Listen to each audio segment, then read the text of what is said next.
hitting it now. There we go. Okay. Now I've hit it. Ooh. I hope everyone can hear us and see us well and all that jazz. Yes, we are testing something new, guys. Tell us if you see anything different. Or That, hear anything different. or smell anything different. Or hear anything at all. It's true.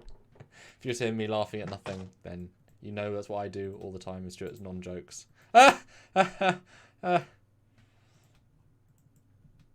Yes. Let's see. 15 people here with 14 likes. That's not too bad to start. Guys, did you miss us? You know, we do something during the week and then suddenly not over the weekend. It's just like, oh, where's Team Trekyards? Oh, we're just, the weekend. But you guys have got to enjoy double bill originals and another ship today. That's a triple bill of ships. I mean, two of the same ship, but just extended. But still triple ship bill. It's a trifecta. That's pretty good. I think hopefully you guys are happy with that. And do go back and look. They better be happy with it, and they better go watch, because I know where they live. All of them. All of them. Each and every one of them. Yeah, we looked at the NX75300 Ulcer today. Osler, and the consensus being it's weird. But we have a nice chit and or chat. We talked about way longer than we thought we were going to, because genuinely bits to talk about. Yeah. So go have a look. It's interesting, and put your comments down below on that one, because it's weird, but is it wonderful? Like wonderful and weird? I don't even know. Maybe. So it looks like they can hear us, which is good. Gloria from Gloria from Cleveland can hear us. Gloria from Cleveland. Nope, that was not a good accent. Cleveland. Yeah, so what are we doing today, Stuart? Today we're looking at episode 14. Yes, Episode 14 of season 4, and that is Clues. Oh, maybe I shouldn't have done that. God damn it! I should have dropped some clues so they could have guessed the goddamn episode. So you're saying I should stop the thumbnail from being visible on screen? That might help the clue factor. Yes. Well, don't you think it should have been a minor mystery?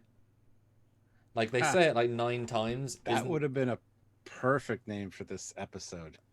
I feel that's a better name. Like Clues is fine. Like it makes sense, but I did not get what it was from that name. Because it could be many episodes, minor mystery. Like, okay, it's a minor mystery.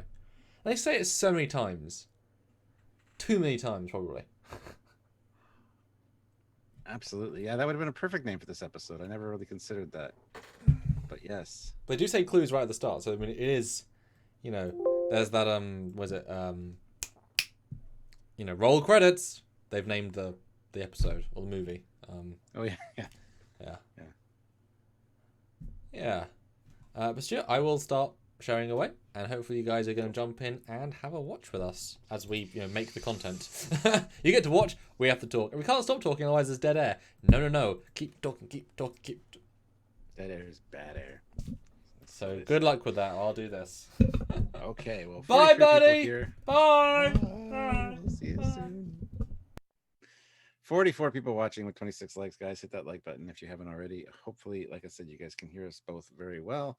And yes, Olivia's already super chatted, so that's great. If you guys want to have a comment about this episode, or have a question, or want to just contribute to the conversation somehow, have us read out what you say or what you want us to say, by all means, send us a super chat. You can also PayPal, same way. Their PayPal information is down in the description. Just send a PayPal to trekyards@hotmail.com. And let us know in the chat, or some way get our attention that you sent to PayPal, and we will read that from the PayPal email. So let us know, though, if we look any better, guys. Even though we're small on the screen, I know, but does it look any better? Does it sound any better? Because we're trying something new out, because, well, there's lots of reasons. But anyway, let us know. And hopefully you can hear us and see us all right. Other than that, check out the Teespring store, or if you want to join the channel at the rank of Commander, Captain, or Admiral, it's another great way to help us out. We really appreciate that, and those channel memberships are super important. They really help us out. So consider clicking that join button down by the subscribe button, or head on over to Patreon/Trekyards, which is another great way to help us on a monthly basis. So there you go. Lots of great ways to help. And Teespring Store is a fantastic way as well. There's some really cool stuff down there, some cool merchandise. So go check it out. Actually, I probably should add masks. Trekyards masks. Who would buy a Trekyards mask? Anybody? With the Trekyards logo on it. Or the pinup girl lady. This one. A mask. That's a good question. Maybe I should make some of those. 51 people watching, 34 likes, guys. Also hit that like button. That's another great way to help us. And of course, Samuel's helping us right now by sharing it. So yes. And Olivia Julius, I'll read her super chat now. $5. The Jeffries 2 monster has escaped. Dun dun dun. The USS Trekyard is in danger. We need 175 likes to put that monster in its cage. I have faith in you. Hit like. Pretty sure that she is going to be working and not be here for this stream. So glad she sent a super chat in, as that's one of the best ways to help us out. So thank you very much, Olivia.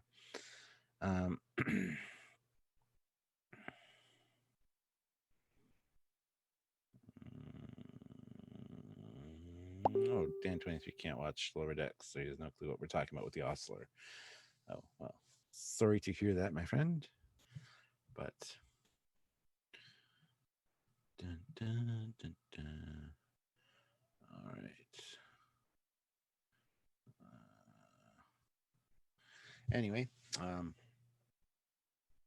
so we'll get this show on the road in a second. Ron Sarna, Captain Beat Moss, give him your likes. Yes, Moss is a fantastic VR game. That was just book 1. Apparently, they're working on book 2. But the last little bit of information I could find about book 2 was that they were working on it April of 2019. So hopefully it hasn't fallen by the wayside. But Voice of Geekdom. Is anyone else hearing a message ping sound? I'm trying to work out if it's coming from my laptop somehow. LOL. I was sharing on Facebook, so if I got any Facebook messages, then you heard them because on Facebook sharing. I could not mute that unless I mute Stuart, who's the one that's vamping. So, done now. Yes. Hi, everybody! Hi, Dr. Nick. Yes. We've already read the super chat, the one and only super chat we have so far. Anyone join the channel? Because that is a great way to support us and help us going and you know, makes a difference. Nobody's joined. Yet. Not today, anyway. Yet. Gloria from Cleveland. I'm hearing lots of pings. So must be one of our hosts receiving them. Like I said, I'm off Facebook now, so unavoidable if I'm trying to send things. Yes. So let's do it then. Episode 14. Now, I'll say, what do you think, but also what do you think in this rewatch? Because I sort of know the basic answer, but in this specific rewatch, what do you think going in? Well, I mean, afterwards. It's a lot less exciting. It was one of the first things that I thought. I remember the first time watching this going, oh, what the hell's going on? Now it's like, yeah. Okay. Yeah, it's kind of transparent. Although you do forget some things, like you forget that it was Deanna that actually broke Worf's arm or wrist. Yeah, I even forgot about that, yeah. Because even when she was like, said, I don't feel very good at the beginning, I didn't remember that they possessed her body to talk, but it makes sense. I don't know. It's a good little mystery. And it's very procedural. It's a very procedural episode, which I like. Other than that, there's really not much as far as characters go. And I'm wondering if Guinan was supposed to be in it more, considering she was at the beginning. Like she transcends time. They've talked about that multiple times with the Nexus and other things as well.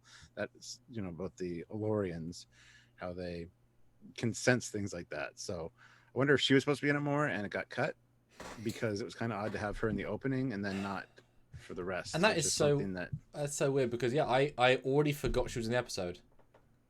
Yeah. I was like, oh yeah, she is, isn't she? Gloria from Cleveland. But it's so unmemorable as a scene. You just okay. Wow. That blows my mind. That's how bad that scene was to me. Yeah. Wow. I mean, that's a day shoot. So I guess I had one day. Where do you put her? We can't put her in a little bit of the mystery. Let's put her in the pre-title. That's weird. Yeah.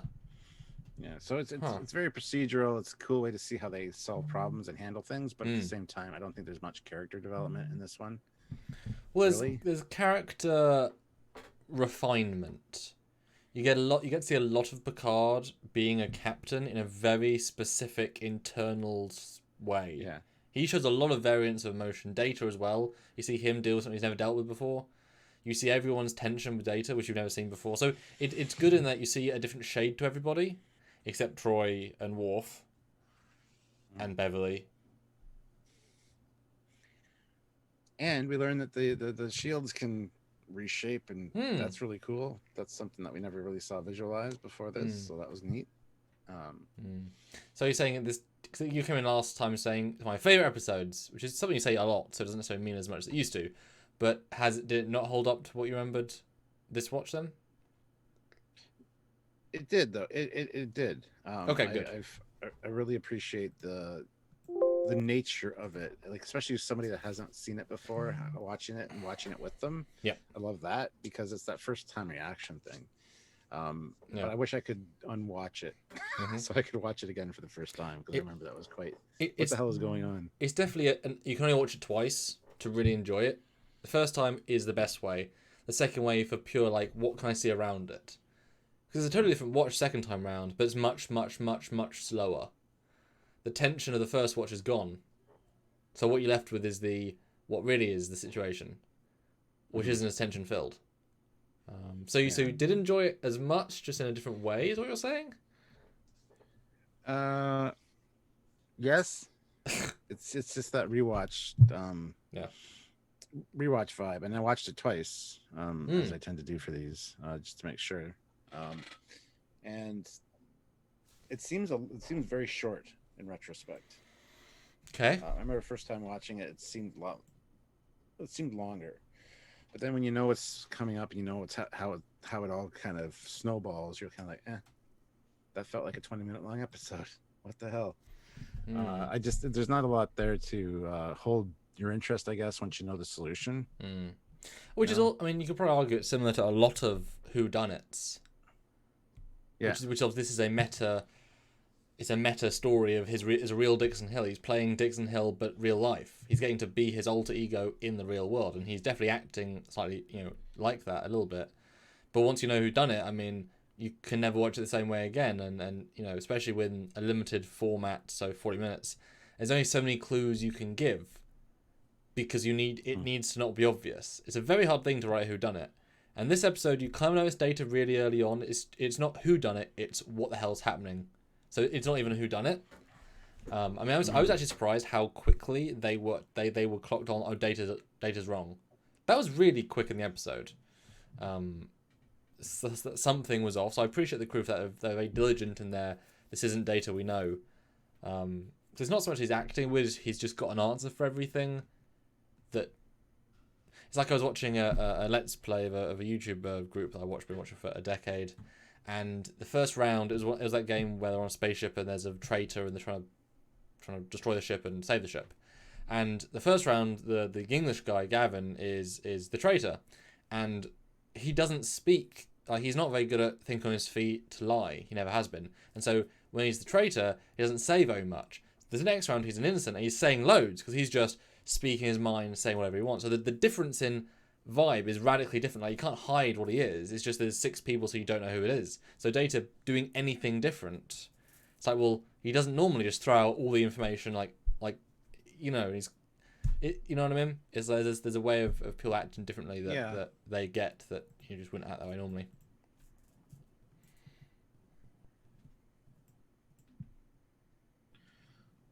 Well, I mean, yes and no, because I thought during this one as well, I thought, okay, so if this was another episode and he makes some of these statements,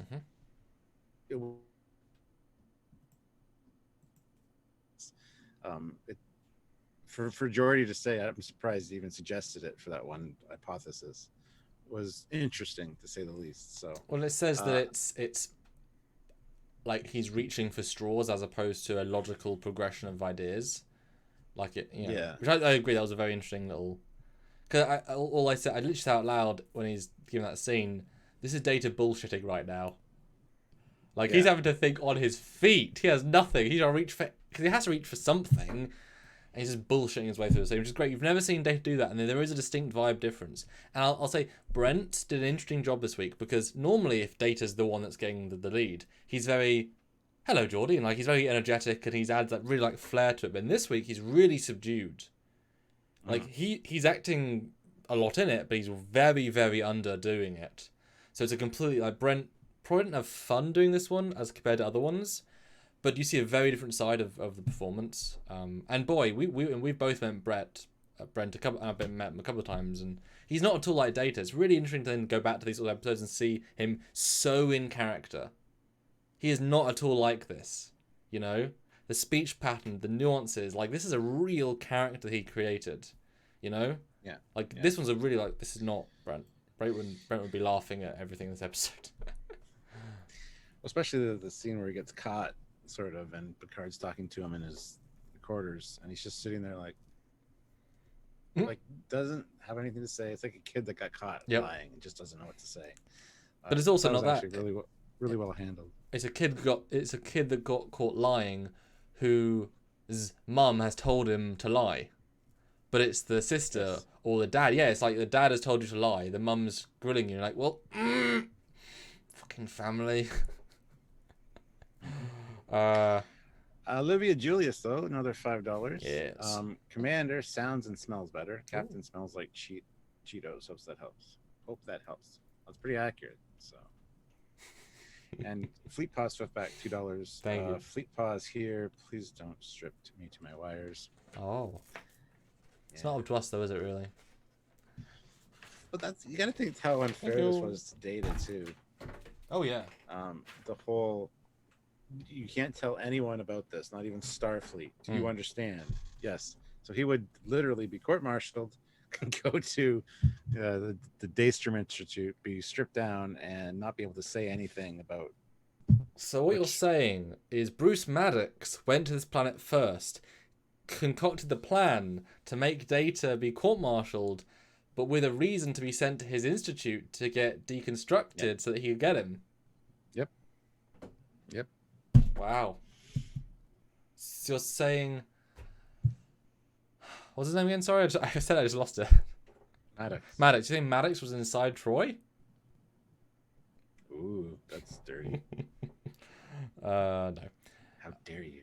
But no, I agree. But then you got to ask the question, what if an admiral orders Data to tell him? How can a captain rank order outrank an admiral rank order? What if the head of Starfleet orders him? Like, absolutely blows captain's rank out of the... You know what I mean? Yeah. Or even Picard when he says, I order you to tell me the truth, Data. It's like, well, those are two conflicting orders. But at least it's a nullifying force. At least it becomes a zero. But seriously, what if the admiral? It's like, well, otherwise then captain's orders do override admiral's orders. I mean, it's obviously situational, but if he's that by the book, you know? Yeah. It opens up a lot of questions that there are some loopholes and problems with this episode too, but anyway. So my thoughts was our chill pre-chat while people join the chat. Yeah, no, I like this one. Like you said, it was a very slow episode, and obviously I know the whodunit, but this is probably my second time really sitting down to watch it, so therefore it was a sort of a genuine second watch, and I really liked seeing Brent knowing what he knew. That was, although I was trying to look and see what he was going to act when he's not in frame as the primary. You know, if you're on Picard and he's there in the corner, and because of the orders, is Data acting around that? And for the most part, he was.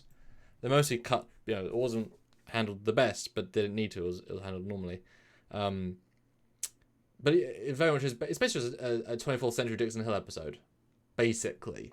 I was surprised how much I disliked the first scene. I just thought wasting time. I guess they didn't want to have 3 minutes left of the episode. Like, they ran out of... I thought, is the episode padded now?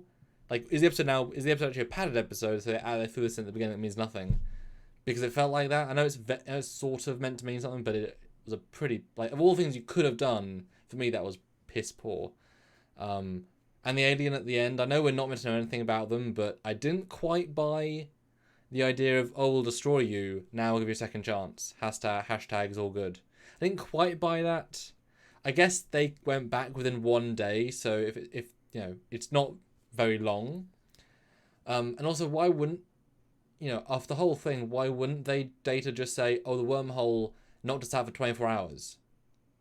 Like, why would they say? Because they say in the episode, let's relink with this space docks, but then you have lost a day.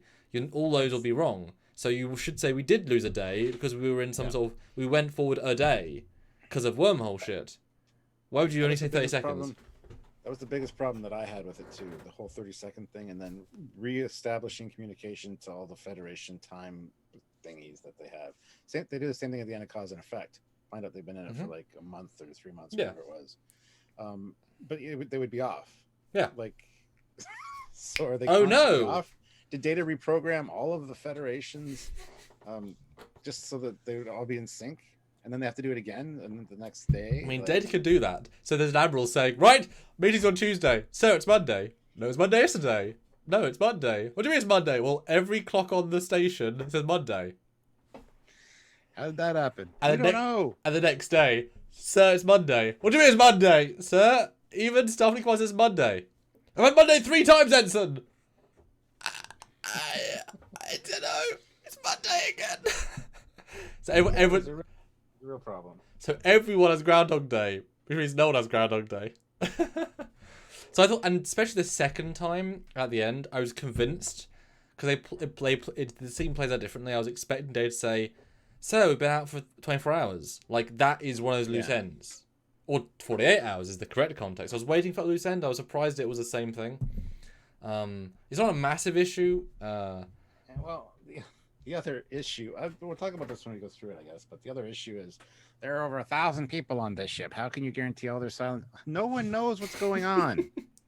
The bridge crew are the only people. 10 forward, probably. The people facing forward who can see out the window, there's a green thing, but that's it. Yeah, but with no context, no explanation, it's just a green thing. There's a green cloud and a wormhole thing, and oh my god. I can imagine, though, if they have to erase the logs, then if one scientist says, wait, why is there no data based on Thursday's mission? What Thursday's mission? Oh, went to a planet. No, we didn't. Yes, we did. So I can see that. But yeah, anyone in Science Lab 6, who doesn't even know they've dropped out of warp, etc. But I mean, it's a loose end thing, isn't it? I mean, it's best to get everyone, and if it's as easy to get everyone as one person. So, But yeah, so I like it. I think my summary, which I'll reiterate at the end, I think this is a extremely good of what it's trying to achieve. Like especially as first watch, it does what it starts to do excellently and expertly. And it definitely creates an unusual vibe that we don't ever really see. I like that, especially the moment when they have Data out of the room, they talk. Like the tension goes like whoop. It's like, ooh, you feel gross with Data for like 15 minutes, and you don't like thinking that. So that was good. Yeah. Well, let's get into it. We got 2 super chats first. Olivia Julius, $2. The Jeffrey Sue monster didn't kill you. Hashtag all good. Good. And Fleet Paw Swiftback, $2 and 50. Let's go to 100. Follow the clues. Absolutely. Ooh, that's good. 81 people watching with 52 likes. That is great, guys, but we can do better than that. Hit that like button if you haven't already. It's good for now. Yes. So we get started and we have we've had some downtime, so we completed a mission early, and people can do what they want to do. And we got Riker and Worf and them doing some thriller dancing. Thriller. But anyway, I mean that's kind of funky. It's a weird intro, Yeah. It's a bit odd. Beverly with her plant spores, which will be important in a minute. Spores, you say? Spores. Stammet spores, or? I don't know. No, they're fungus. Or it's a moss, isn't it? Yeah. Everyone's just doing their own thing. And a Dixon Hill simulation where Guinan shows up. And again, I forgot she was in this season. Gloria. Like, you really realise how little she's in the show, Yeah. Whereas Garrick, you think he's in loads, even though he's only in like 22. Yeah. But Guinan, you're like, oh, she feels that she's in the entire show. Nope, she is barely in it. She's absolutely barely in it. She's really a 4th-3 character, Mm-hmm. Which is fine. Just you think of her as being in it way more. Yeah, well, she was scheduled to meet Picard here, and the whole thing was Gloria from Cleveland. Whatever. She's late because it took her a while to find out what the things were for on her stockings. Yeah. Which is kind of funny. Although it doesn't quite But hit as a joke for whatever it reason. doesn't. Yeah. Well, I like they brought back the receptionist again. It's the same Yeah. actress every time. It's like, Yep. hey, hello, yeah, we're gonna bring you back. Oh yeah, for another scene. Okay, cool. I'm playing the same. Cool on Star Trek. Why not? She might be in it more. We just never see her or don't recognize her. Who knows? And I was thinking this is nice to see Guinan or Whoopi get to act different, but she really doesn't act very different. I was kind of surprised how little they took it. Like the episode where we get Dixon Hill and there's Gates having fun, and she really doesn't do much in this. It's very. Yeah, that's what I mean. Like with the whole her being able to sense that something's off with yesterday's Enterprise, you'd think that she would be the one that's saying, "Hey, there's something off here." In this episode, and I wonder if that's was meant to be the case, and it just kind of fizzled out. Or maybe she was in the opening, but not the rest. Or maybe she was so confused by Dixon Hill that she just put her off like the entire day. You know, she's just confused. Mm-hmm. Yeah. Well, I mean, he doesn't remember her or doesn't know her when the secretary calls in. So, but she goes in anyway, and they're being held at gunpoint. The guy gets shot, and you get the whole "it's a mystery. Got to follow the clues." Oh, this is exciting for you. Not for us though, the audience. Yeah, no. Although Data calls him, which I thought was a nice touch. Phone. Yeah, less intrusive this way to He's call like, on the "Hey phone. Dix, there's a guy looking for Captain Picard. Who's that?" Yeah, there's no Captain Picard here. Maybe try calling down to the docks. There's ships coming in all the time. That's good. That's clever. Yeah. No, that was actually pretty interesting. Gloria from Cleveland puts in $2. Guinan appeared in 29 episodes and 2 films. Yes, that's not. So it's just over a season out of 7. So less than just over a seventh of the show. But obviously, if an episode like this is included, you know. So is she in more episodes than Pulaski? Yeah. She'd have to be. And Tasha. But, well, yeah, she got to film more lines than both. But I mean, this is one of her episodes that's pretty, you know, basically it's not like the scene, Stuart. It doesn't do anything for me, and it wastes every opportunity it's given. And it's very long. Yeah, it doesn't do anything for me either, honestly. Because the last 2 Dixon Hill have been great. Like, have been really good, really clever. Like, it would have been fun if she stayed, you know? Like, you could have done a twist with this. Maybe someone else comes in and she finds him hot, and it's a girl or a guy or both. Yeah, it's a couple. And she's like, you know, who are you, toots? Well, I'm Dixon Hill's cousin. I'm going to do the investigating. And then she fancies them both. I don't know. You look like my ex-husband. You look like my ex-wife. What? Nothing. Yeah, you can have fun with that, you know. Give it a cool twist at the end. Yeah. But anyway, there's a T-Tari type star that's sensors detected, and did you notice that Data is doing the Riker maneuver on the console, which I was like, oh, okay, that was a deliberate choice. There's a Class M planet within range, which is weird for a T-Tari star. Whatever, I wasn't paying attention. Don't ask me because I don't know. But yeah, so he goes up to the bridge, and you know, they see a little bit of a wormhole thing that's sort of dissipating, and then what happens? Temporal anomaly. Everyone gets knocked out. Yes, a temporal anomaly, and that's the beginning. That's before the opening credits. So that was actually a good way to end off with everybody passed out on the floor. But not just that, but the edit of Brent, like, and turns and all done. Great little juxtaposition there. That was very effective. No, yeah, I liked it. It should have started here, to be honest. You didn't need the first scene. I agree. And then you get things are starting to be off. And like I say, it's a good procedural. And Picard is a great captain this episode. He's a damn solid. And honestly, it makes you think, why is he in Picard? Why can't we get this Picard just slightly older? Why do we have to get old man? Why do we have to get, you know, like his brother? Pathetic old man who hates the world. Why can we get this man but older? Oh, yeah. Real sad, you know, because this is just... And again, Frakes saying Patrick is best acting in Picard. No, he is acting his butt off in this one, as other ones. Mm-hmm. And I got to give a call out to the helm officer. She's absolutely adorable, and I love her, and I wish they'd see more of her. Mm-hmm. But and I'll say, not since Lower Decks, I've never noticed, but yes, ensigns fly the bloody ship. Yep. Like, you wouldn't think that'd be sensible, because they're only ensigns. They just, but okay. Yep. Sure, why not? It's a thing. It's a thing. And I love that Michael Dorn is holding his arm here. I noticed it straight away, and I love that. It's the most subtle detail, but it's such a good directorial detail. Yeah. So they're 0.54 parsecs from where they were, and they traveled that in 30 seconds, apparently, because Data said they're knocked out for 30 seconds. His positronic net wasn't affected, so whatever. And then they kind of count their lucky stars that it wasn't like next week and halfway across the galaxy. That's a good line. I like that line. And Data's like, well, it's just a local phenomenon, so it wouldn't have been that bad regardless. So it's as if he's got an answer for everything. But yeah.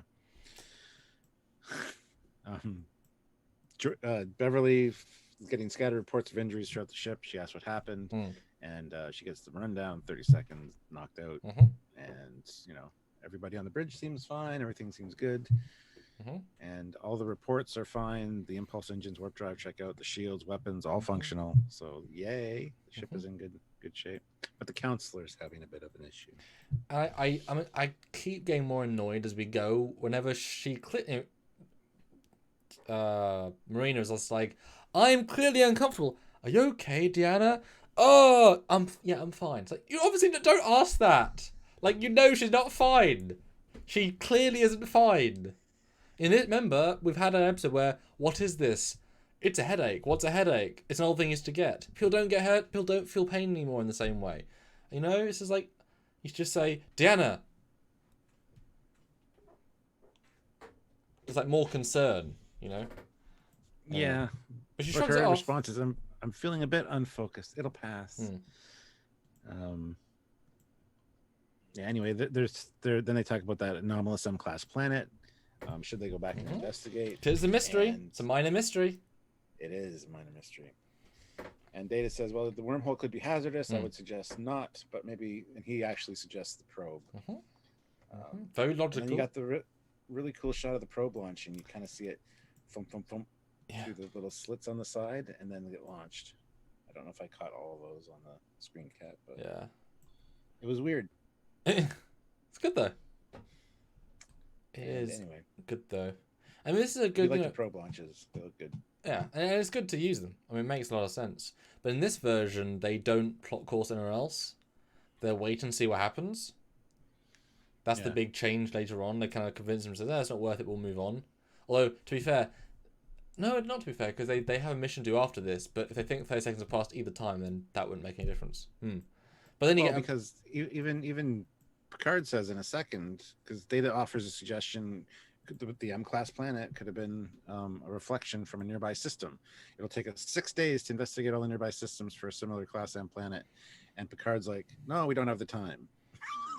So, because it is such a balance of Data has to create problems just enough to not want to bother, but it is a genuinely interesting mystery. Like if it's like the Briar Patch. Like, wait, what? And Riker is giving him a really laser focused stare during that whole bit. It's like, it's not necessary. It's not needed here, Riker. What are you doing? Anyway, we'll get to that when we get to that soon. Anyway, so yeah. But the chief pulled some ligaments because he was hanging a flower for Keiko, and anyway, she goes to get the repair thingy and finds out that her spores have grown. Well, I'm guessing that O'Brien hurt himself this time round. Like, they didn't warn the crew they're going to get mind zapped and he was doing something and then fell? Or is they re-hurt him from the first fall, 2 days ago? Well, this is the first one, though.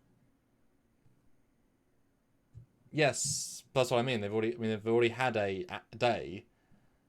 So did they not tell the crew you're being mind zapped? Because remember they mind zapped twice. This is the first go round, but the mind zapped once, revived, second time on purpose.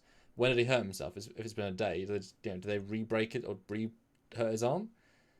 Because now you know that it would have been the initial when everybody first got knocked out. He hurt himself, and then they all regain consciousness.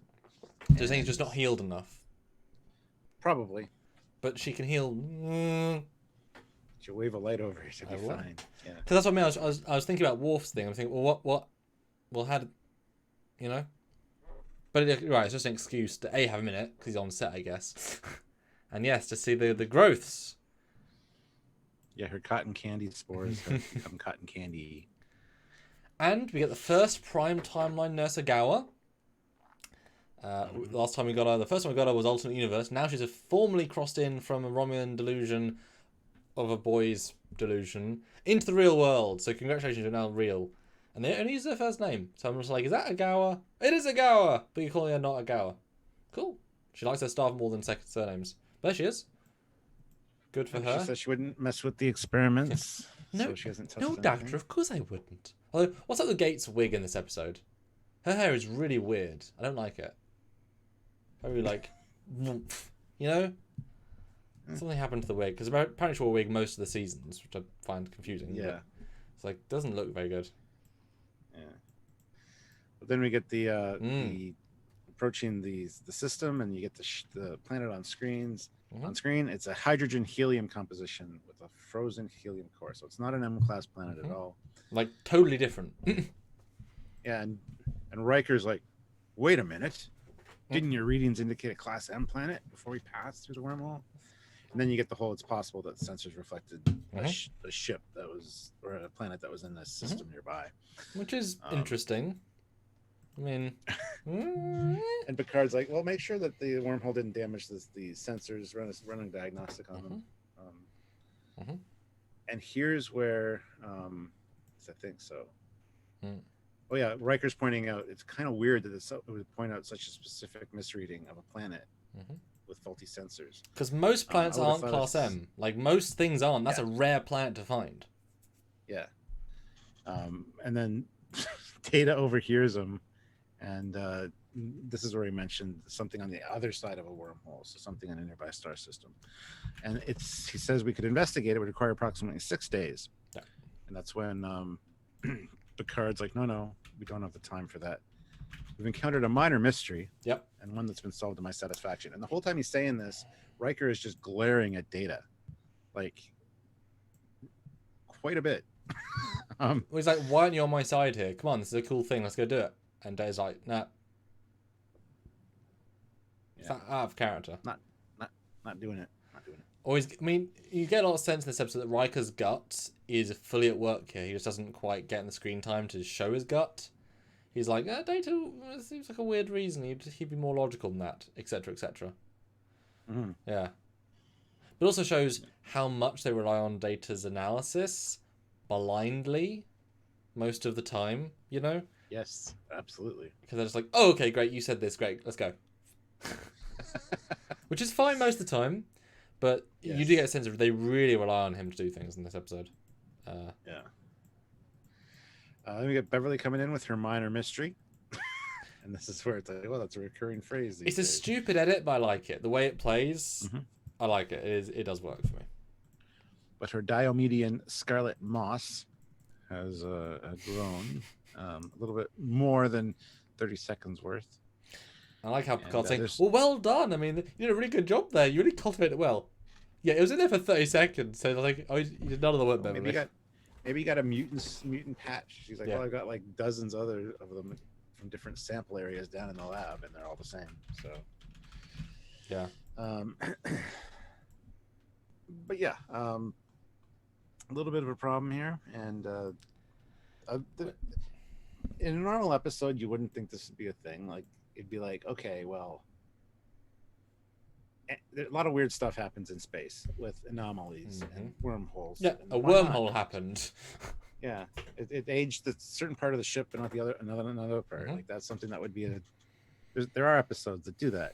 The ships in different time periods.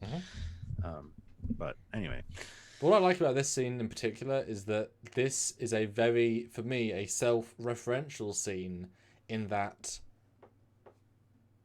it's exactly the same situation, give or take, as when Beverly went to alternate non-real universe Picard saying, Captain, I've lost people, trust me. Yes. And all of the evidence, because he says, all the star charts, everything on our ship, the computer, data, everything says true. You and Moss say not true. That's it. But just like that episode, he will take this woman's word over all of the facts. That was already established once, and so you buy it that he is enough confused. I like that because it plays very similar to, obviously that wasn't really Picard, unless it was, but it can't have been. But if that was really, it wasn't really Picard. But the idea of the scene is that yes, he trusts her that much. So I like the way it plays because it's like, it's all. Yeah. There's no evidence, Doctor. This could be. This is more like. Come on. The universe is likely to be okay, and this one thing is different. Why is the universe wrong and your plant correct? Well, that's what happens. But I just like that parallel. Mm-hmm, mm-hmm. And again, hate her hair. What's wrong with her hair? I actually kind of like her hair in this episode. But, and this is where Data throws out his preposterous theory about 22nd century physicist Hal Underhill. About small little minor trillions of counter reactions to compensate for any kind of thing like that. But anyway, Underhill was talking about energy, not matter, and Data's like, well, it could be higher levels of whatever. He's bullshitting. But the thing is, there's so many situations where that's basically the case. Yep. That it shouldn't play that weird. Basically, the reaction to it, everyone's like, "Oh, he is full of shit." We're like, "What? This is the sort of thing he says every week." Although you do get a slight sense that he's not fully convinced. He's just kind of saying it. There's a certain lack of putting his reputation on it, which I appreciate. And the awkwardness of, right, Mr. Data, thank you for that. Now go do something else. And walks past everyone just sitting there quietly. Go help with the sensor diagnostic. Get the hell out of here. And no one says, it's not dismissed. It's not everyone dismissed. It's like, so it's awkward as hell. And then he says, give me your genuine thoughts. How is he saying this? And yeah, you're right, Joy's like, this is bullshit. But the tones get so dark here because this is Data. And he's lying? Yeah. Olivia Julius, though, throws in $5. 70 likes. The Jeffries Tube Monster only will be defeated at 175 likes. Hit like people. 9060 here. You should be able to get up to 90 likes easily. Only 15 more. And at least another 100 super chat dollars. Well, there's 5. Oh. But we need them, guys. Please do support. 96 puts in $5. Hey there, fellas. I'm back. Fell 20 plus feet off my house at work a few weeks ago. Broke my back, ribs, etc., etc. I'll be fine, and I made it here today. Wow. Usually when I hear break back, it's not a good thing, and hopefully you're like fine-ish. It's good to see you. Welcome back. Hope we can make it better. Yeah, we've heard that from other people that have been injured. That our mindless content is nice to listen to. Dude, that's so sorry to hear that. Hey guys, put a get well soon in the chat if everyone could.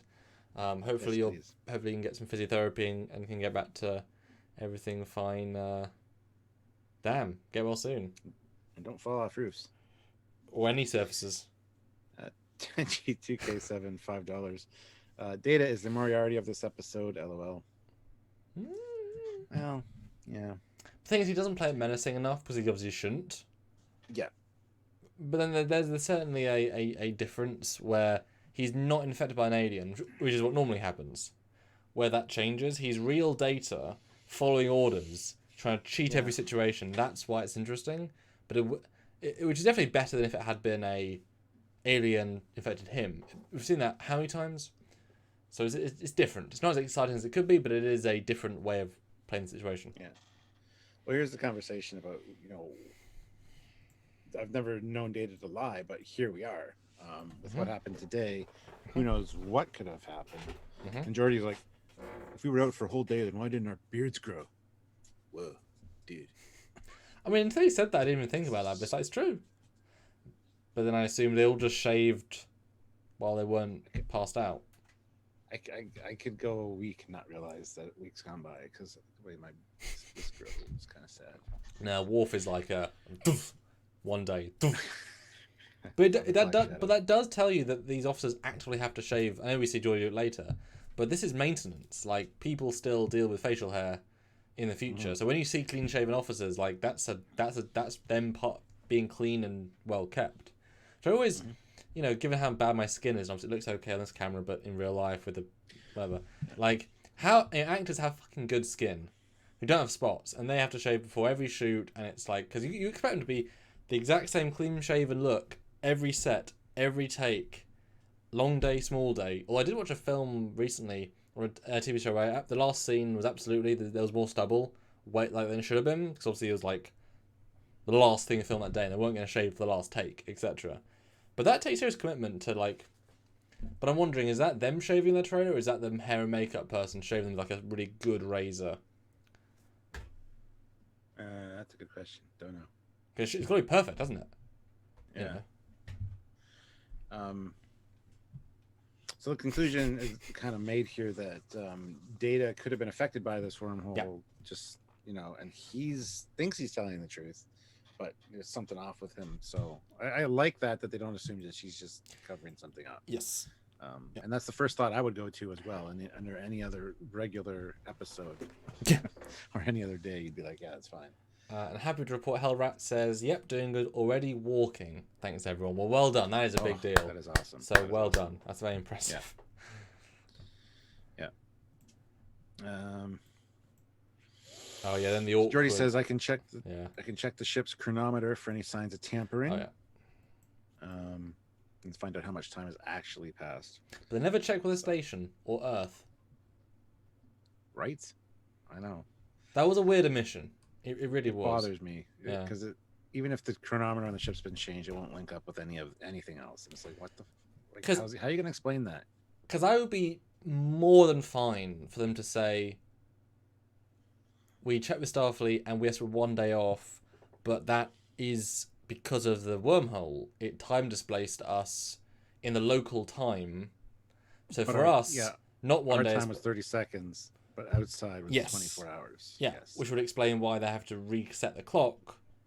Because, that it's a weird omission given how many steps they take. Yeah. And Olivia Julius, $5. Want to see something cool? I do, yes. The captain say, I'm a pretty princess wearing a pretty pink dress. And he has to say it because I super chatted it. And I'll say it again. I'm a pretty pink princess wearing a pretty pink dress. Yeah, you can have us say anything. You can have us say that Discovery and Picard are the best Star Trek ever. No, so you just... Okay, now I challenge you all. It's been a slow super chat so far. I want you guys to super chat us $5 to say something positive about Discovery, Picard, also negative about TOS or TNG. Have us say something funny and silly about one of the shows. $5. I want to see 4 people at $5. Jump us a little bit. It's a good point. You can see how creative you can be. Not like rude or anything, like creative. You know, like a nerf herder or something silly. But engineering, and he relieves him, and it's like slightly awkwardness where Data is not engaged enough in the situation because he's trying to get away with it. Like he would say, "Oh, Geordie, I could help you." Like he's not being his same positive self. It's subtle, but it's there. You know. It's like I'll meet you in 10 forward later, but Captain wants you back on the bridge now. Yep. Yeah. It's like a guilty person is going to say less. That's why often you've got to then say more, which then also is too much because they're going to say too much. That's why I just don't get into trouble. And so Geordie says he needs Nelson's help with the computer, and then we cut to O'Brien and Crusher. I don't think I liked this little scene. Which between O'Brien and Crusher? Yeah, I think it didn't. I don't think it worked very well. Editing and camera work, or pace. Something about it, and then the next bit. You know. Well, I mean, the reason she went here is she wanted to find the last transporter trace for the last person went through the transporter before, because she wants to compare the cell data to the time that's supposedly elapsed. But what if I have no real issue with? What if she beamed 4 weeks ago? I mean, they should have said, "Oh, we were at a stage." Matter. Well, but if they want a day-on-day comparison, then if it had been 4 weeks ago, then other things might have happened in between. You don't know. I mean, it's the last transporter trace. In space, I guess. But... Yeah, it would have been a small thing. And then I also noticed that. But all you have to do is compare her cells. All you have to do is compare her cells with everybody else's cells and see that they're synced or the same, and then compare that to her last transporter trace to see whether they're different. So if she's off, it could.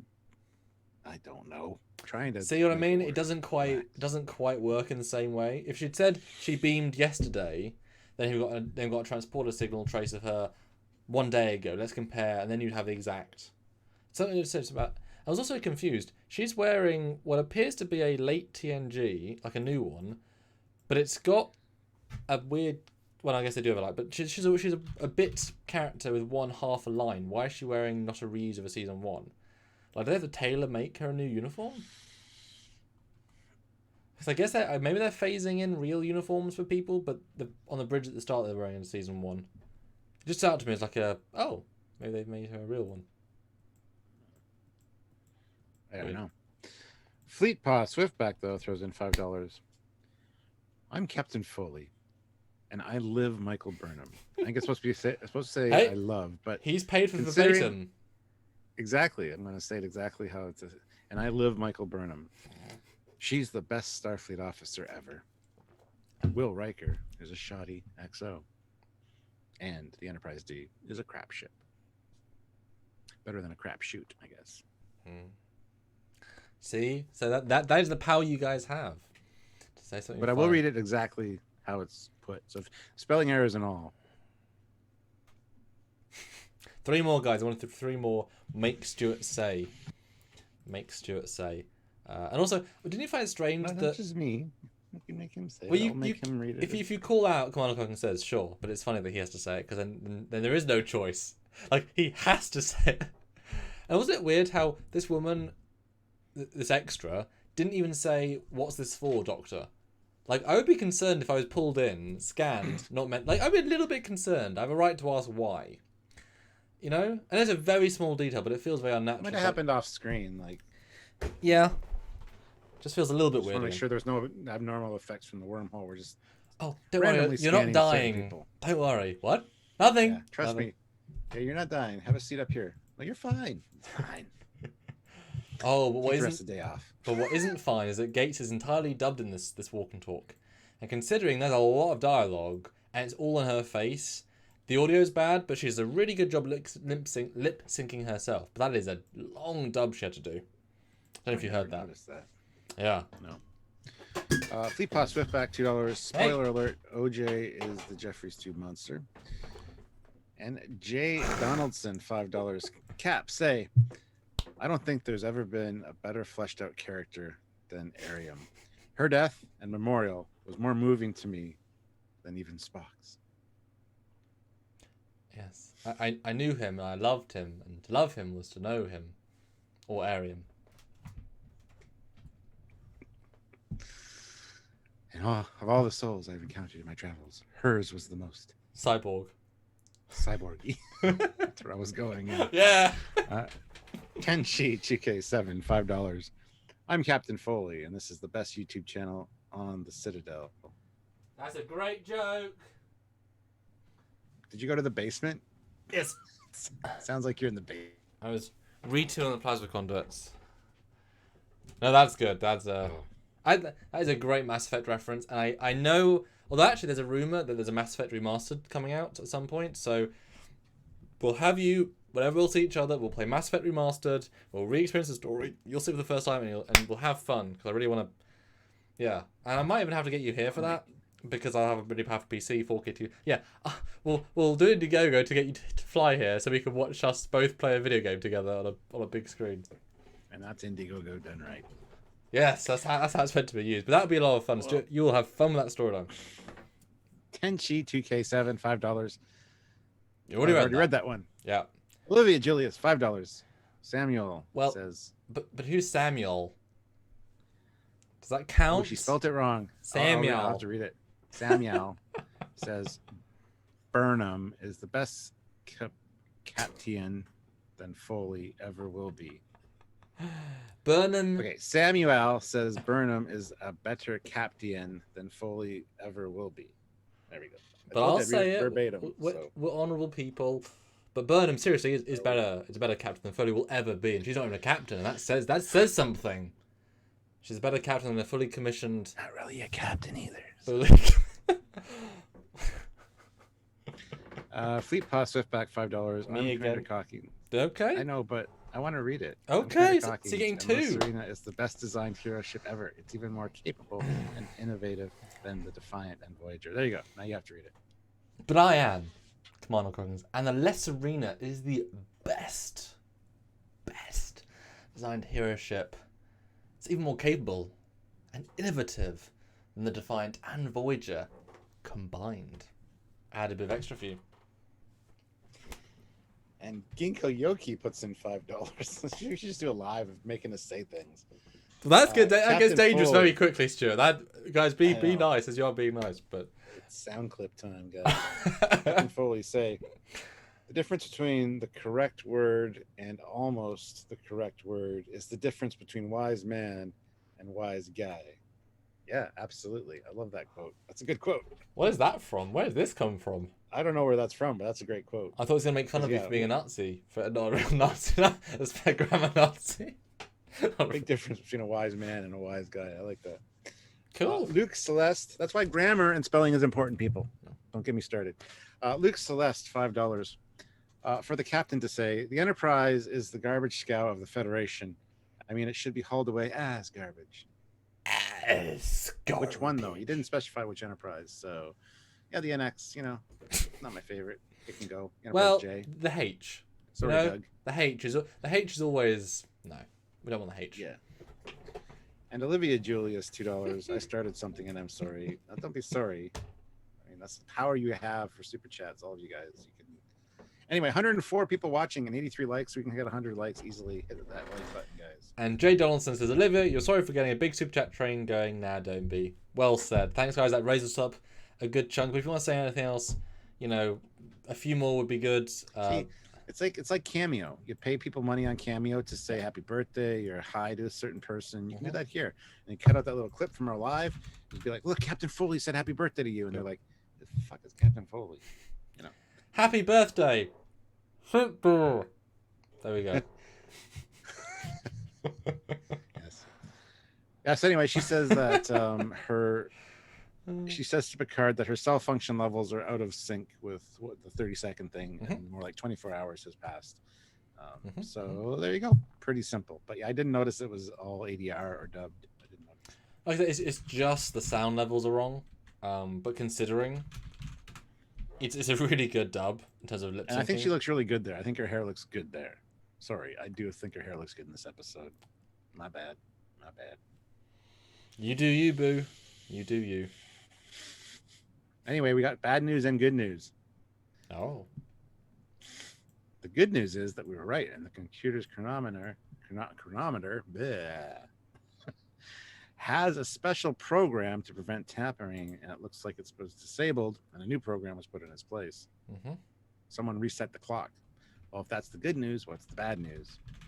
That only Data and I are capable of doing it aboard this ship. So, yeah, that's scary. Then we have then this is not that far in the episode considering, and he's being legitimately interrogated. They're confidently going at him, but it's respectful, and he is squirming as much as Brent can squirm. He's squirming, and I do like some of the very small lines where he has to tell the truth, but use very specific words to not tell informative, and they does very good with that in the very specific situations when they use that. And he doesn't really squirm so much in this scene as later in his quarters. Here, it's kind of like, would you subject yourself to a diagnostic by Georgie? Giorgio is the best captain ever. That was a free one. Yeah, all right. Just an example. So yeah, he agrees to do that, and But the amount of I don't know what. scorn though for we'll have someone escort you. I know the Oh way. yeah, I know the way. Yeah, Oh, exactly. Yeah. that's like bitch, please. And that's not necessarily a line I think Data would say because that is him saying something. Yeah. But then shout out, excellent head prop. Like it is really tiny. That is a very well done piece of. I mean, it's one of the better ones they've done because it is really close to the head and the hair. Like top marks, that guys. Yeah, they do some really good ones for sure. Yep. So they're scanning for higher brain functions and all that. Mm-hmm. This won't hurt a bit. Well, I don't have feelings. Well, it's just bedside manner and just trying to make you feel comfortable. I'm perfectly comfortable. You know that whole conversation happens here. It's a little bit unnecessary. Yeah. Like we know the stuff. But he turns to Geordi. That's where he says, "You appear to be a little bit uncomfortable, though." Mm-hmm. And Geordi's like, "Well, it seems like you're not being honest with us, Data. Mm-hmm. If there's anything that you want to tell me as your friend, maybe I can help." And he's like, "I can't say any more than I already have said." So I wish somebody had actively thought though. Maybe there's a reason he's not telling us. No one ever makes that leap until right at the end. You know, I know that will obviously kind of ruin it a little bit, but like it's like you can tell me, and you're thinking, well, I can't tell you. That's the whole point. I can't, but they don't accept that. They don't think that way. Yeah. So it's a short scene, but I don't think this one as much. Like the middle is a bit too much procedural. It would have been nice to see more epic end, maybe. You know. I don't know, something else. Mm-hmm. Well, Ginkgo Yoki puts in $10. Ooh, Captain awesome. Foley redemption quote. Yes, but what you're after is a royal Fizbin. But the odds in getting a royal Fizbin are astronaut. And then Spock jumps in. What are the? Oh no! God damn it! I'll do it right. Yes. What you're after is a royal Fizbin, but the odds of getting a royal Fizbin are astra. Spock. What are the odds in getting a royal Fizbin? This is where you say, as Spock, I've never calculated them, sir. Anyway. Olivia Julius, $5. Captain Foley say, Olivia Julius is my favorite mod on YouTube, and Fleetpaw is the monster. Not just the monster, he is a monster. Oh my god. The truth comes out, Stuart, and it wasn't at all coerced by dollars. Exactly. What happens here? What happens where? Next scene with Geordi. I can't remember what he says to them. Oh, yeah, he walks in and says, "Can I talk to Picard alone, counselor? Piss off." And she just walks over to Worf and stands there, which is odd. Anyway, so he tells Picard that he finished his examination and nothing's really wrong that he can see. He's in perfect condition. I was hoping to find a problem, but there's nothing. So, and doesn't he say as well, unless there's something I can't find? It's like, there's nothing wrong unless I can't see what's wrong with them. Which, I mean, at least they say that. But that should be the case with most things. It's like the transporter buff that people complained recently about lower decks. It's like, unless it's an unknown thing. Like, there are still unknown things you can't pattern, you can't, you know? That's the point of being out there adventuring and space adventures and stuff. they talk here too about the probe and how it sent back the information about the Class 7 planet. And they're like, could Data have, rigged it? If he did, can you prove it? And Geordi's like, fine, I'll go down. Basically, check everything. Check everything everywhere. It's basically the idea.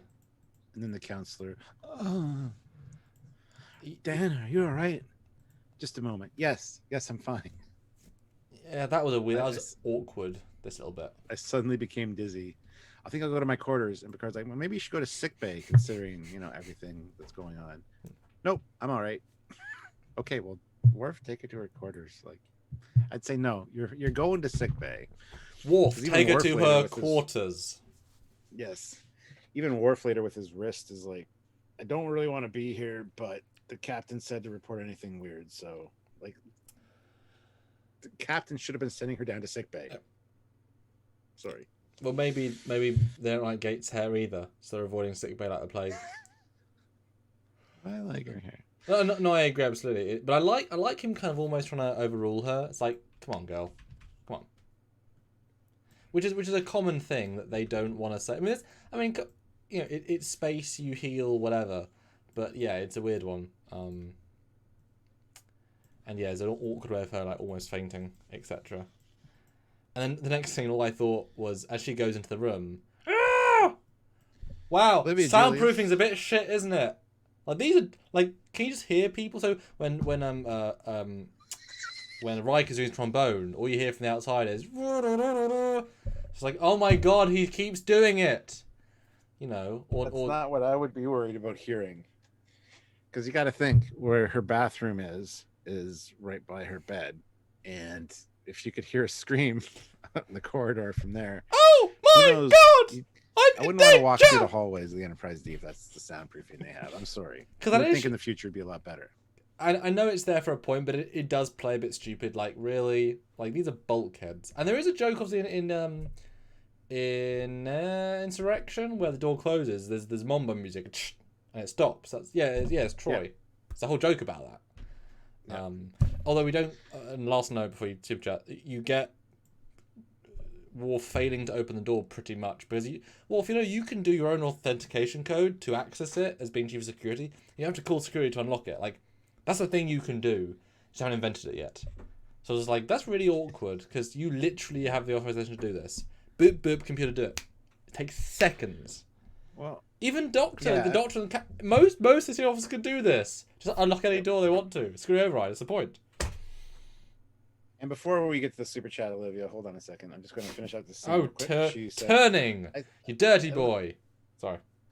I looked in the mirror and it wasn't me. Mm. You know, my face. It was my face, but it wasn't me inside. It's a different wig. Anyway. It was Gates' wig. And then Olivia Julius throws in $5. Thank you. Commander sings Alamarain. Oh. I'm not gonna do this. There you go. I tell you what, Stuart, why don't we do it together and then I'll mute it? Okay, fine. I don't know. Let's do it, but mute it. Because then we can really let loose. You know? No. That was super chatted. That's the whole thing we gotta say. Oh. Okay. Actually, you know what? I'll sing along with you though. No, yeah. Let's do alternate Alamarain. So make like a beat. Okay. Are you starting or am I starting? Do we start on 4 or do we start count to 1 and then go up, or do we start at 4? We start at 4. Oh, okay. You start and I'll jump in. All right. Alamarain, count to 4. Alamarain, count to 3. Oh, that. Didn't even read the damn thing. Go start again. I don't know the song. Okay. Alamarain, count to 4. Alamarain, then 3 more. Alamarain, if you can see. Alamarain will kill Olivia next time we see her. You'll come with me. Hateful episode. Just Threshold is much better. Oh! Anyway, then we get that was fun. Thanks. Is she all right? Well, she's obviously had a fright because her adrenaline's fine, but all brain functions check out okay. And then she's basically recounts to them the same thing. Saw a stranger staring back at me from behind my own eyes in the mirror. There's a lot I was wearing a mask. There's a lot of everything's normal in this episode for scans. You know, everything is fine except very specific things. And pretty much just data. You know, it's how he can take over the ship. And then little negative. Next little shot we get the probe thing. Very CG very low end digital planet set. Like the green planet looks a bit shit to me. Doesn't look good. Yeah, but Geordi's like, I found something. Yeah. And then we cut to sickbay. Mm-hmm. And that's where a warrior does not complain. A warrior doesn't complain. But you came in here for a reason, so what's going on? Yeah. The captain ordered us to show you if anything's wrong. And she scans her thing over and says, how did this happen? Dun dun dun. Yeah. I remember this being way earlier. But it's okay. I love this display, by the way. Yeah, and you know that they actually only have it's actually the Enterprise, and they digitally took that out, put the other one in custom, and then swapped it back. So it's a fully digital edition. Yeah, and this is definitely the Inquisition, you know. Yeah, and Eugene, 250 rubles. Hey Eugene, you are here. Sub Rosa is a masterpiece. He used super chat well. Olivia Julius, $5. I'm not worried about the death. He is an ocean away from me. It's true. Yeah, but he comes to visit me quite often, and we go to the States, together quite often. Well, not quite often, sometimes. And we could find you. Don't worry. We'll run into you someday, Olivia. And then it'll be revealed that you actually do fly your sea truck thing. It's actually been a space truck the entire time. And you just had Barry model your real truck. Space truck. But yes, now he's squirming because he's basically getting called out. Yes. And what is he getting called out for? Because it's a pretty specific call out. Well, yeah, do you recognize this planet? Yep, it's the one that we've just found. No, it's not. It's actually Tethys 3. Found it in the ship's library. The geological features have been altered a little bit. They've been photoshopped a little bit. Yeah. But it's definitely Tethys 3. The same stock picture, but with a little bit different cloud coverage, yeah. Yeah. Although dissecting DIY is a briefly funny comment about the last scene with Worf. Troy says, "Worf, your pimp hand. What happened?" Smacking too many hoes. Holodeck hose. Kaylar's Jedi must slap hose in the holodeck. He's like, what? What? Yeah. This is where Data's got that look on his face. He's just sitting there. He's got that like guilty kid look. Like, you've been caught in a lie. What do you do? Well, I love the power play. Picard is here in his office, sitting in his chair, and he's super comfortable. Like, he looks in charge in that chair. He is owning this space, and Data is not in charge of this space. Yeah. He orders Geordi to turn the ship to go back to the Titari system. Yep. And Geordi's like, "Sorry, Data," and he leaves. Mm-hmm. And then they talk about Troy having a hallucination, and would you want to hurt Troy? And Data says the whole thing of, well, what's more important, or what would you choose? Needs of the many. Yeah, exactly. Which would you place first, the welfare of a single individual or that of the entire crew? And this is here he's kind of hinting to Picard that there's something that I'm protecting you from. I think, because Picard actually says, "Are you protecting us from anything?" And he's, "I can't say." Yeah, well, this is the difference. The answer is not the question that he asked. Yeah, but he's able to answer a different way, and you can see Picard Patrick like, what? Oh yeah. Oh, this isn't hypothetical. Shit, what? And that's when that's when the coin flips. You know, this is where pendulum drops. There goes where he's like, oh, there is something here, and he knows like Data is not broken. Data is doing something deliberately because he could still be broken at this point. You know. Yeah. Well, he orders him to what really to answer what really happened to us. I cannot answer that. And he says, "What would you have me do, Data? If things were reversed, if you were on this side of the desk, which is your desk, by the way, nice desk." Anyway, Data's like, "Well, I'm apparently guilty of falsifying Enterprise records, interfering with an investigation, and disobeying a direct order from my commanding officer. So your duty seems clear." And Picard's like, "Well, you know what a court-martial would mean? Your career in Starfleet would be finished," which not a really big deal. And then, do you also realize that you would likely be stripped down to your wires to find out what the hell has gone wrong? And he says, "Yes, sir." And that's pretty extreme. I wasn't expecting that reaction. No, like, no. Does he have a right? If he fought for Data's right to have self-autonomy, does he have the right to also destroy him, pretty much, just because? I know he can put him back together, but I don't think he has the right to do that. It didn't quite feel... Like, I know if he's broken, sure, but I still wouldn't, you know? Yeah. Doesn't quite feel like you have permission to do that. But yeah, Data is so, like... And the fact that he's ready to lose everything to save everybody, and he has no other way out at this point. So that tells you how amazing Data is as a character, you know? His self-preservation is not worth the crew. He's choosing. I mean, how much more he's alive, you know, can you get? You know? Yeah. Next scene is in the ready room, and she basically points out that his wrist has been healed by one of our subcutaneous bone fusion units, and that indicates that we were all conscious during that day because he had to break the wrist somehow, and I had to fix it, and I couldn't do that while I was unconscious. Yeah. And then, they speculate that the memories were either blocked or totally erased. And yeah. Worf even jumps to well, it doesn't jump to a conclusion, but says there's very few people on board that could have the strength or the speed to break my wrist.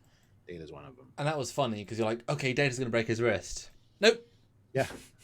Which I liked. I liked that slight bait and switch. And that's what I remember, because remember when we did our synopsis of the upcoming season, I said that Data broke his wrist, and people were like, no, he didn't. It's like, oh yeah, you're right. Shit.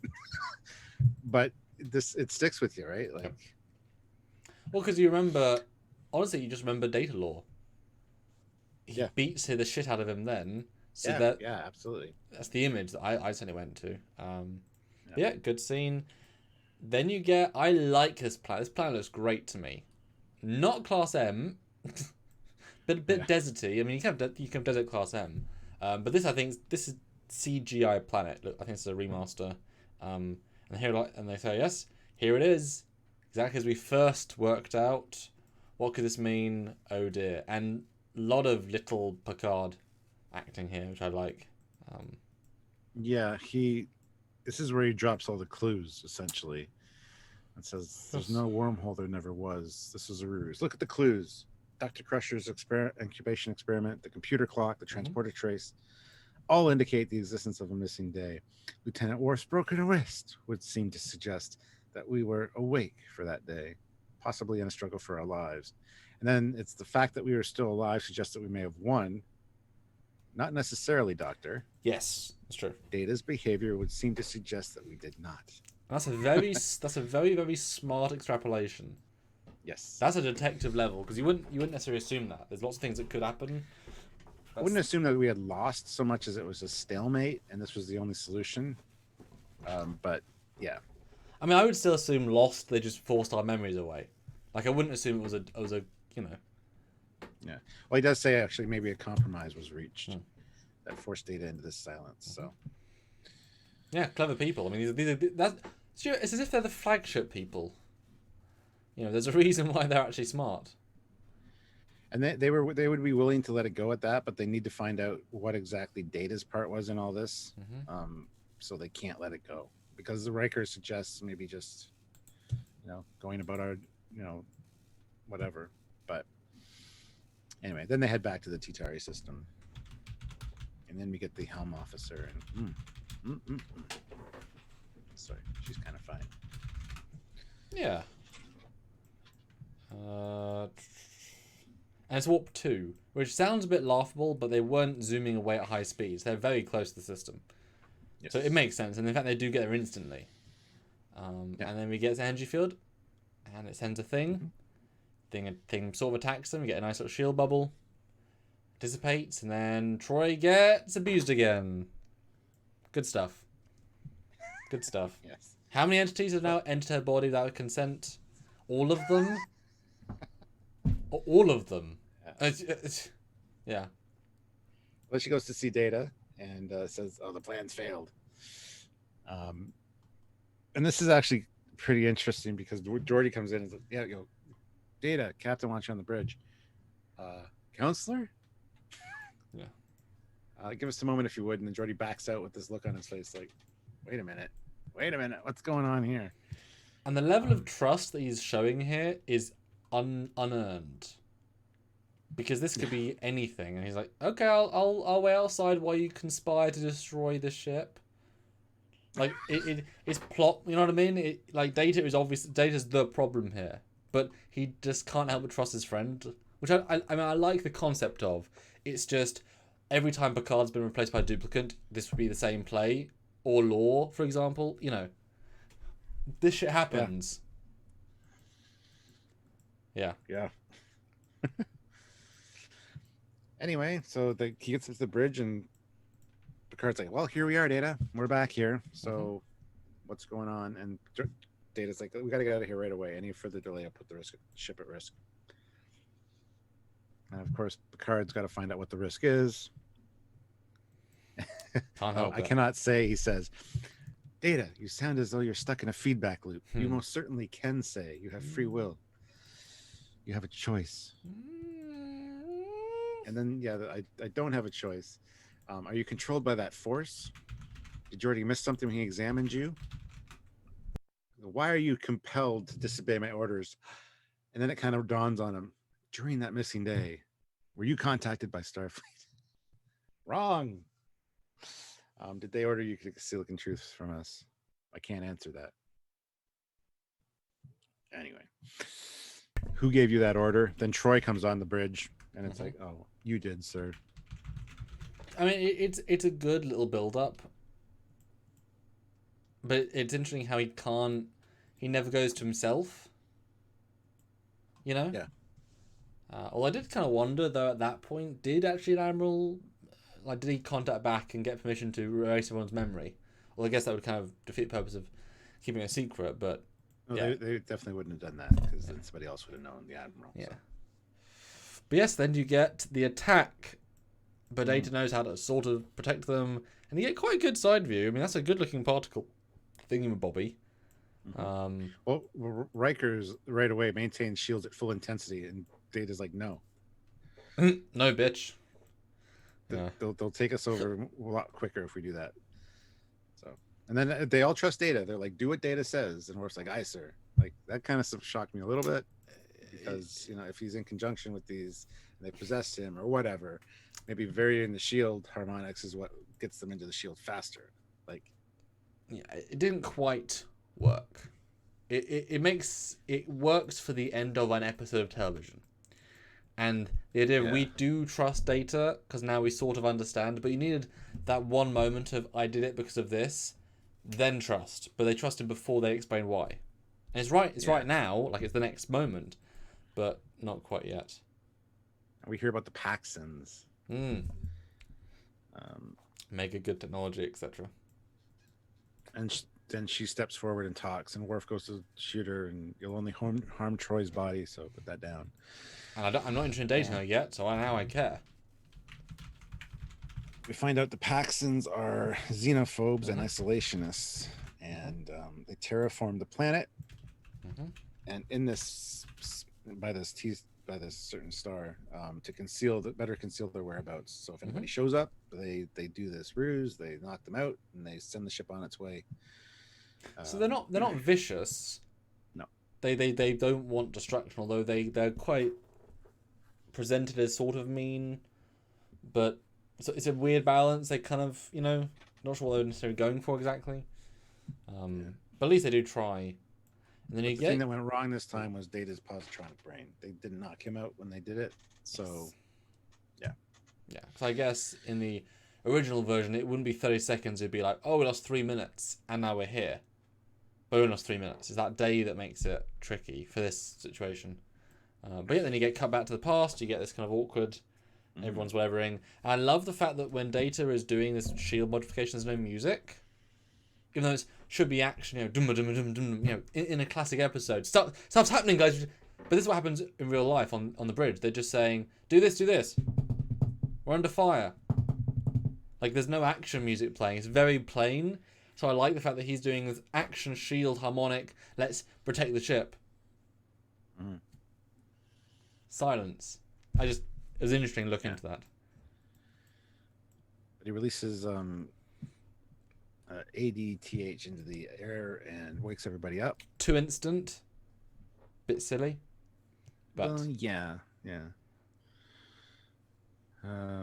Oh, guys, 97 likes. 3 more likes. Come on, 3 more likes. We can do it. And if we get another $35, that gets to an okay medium. We definitely did jump up a bit there. But $35 would be great, so a bit more longer of the episode. 35, not a lot. Then Troy gets possessed for the first time, but the 13th time.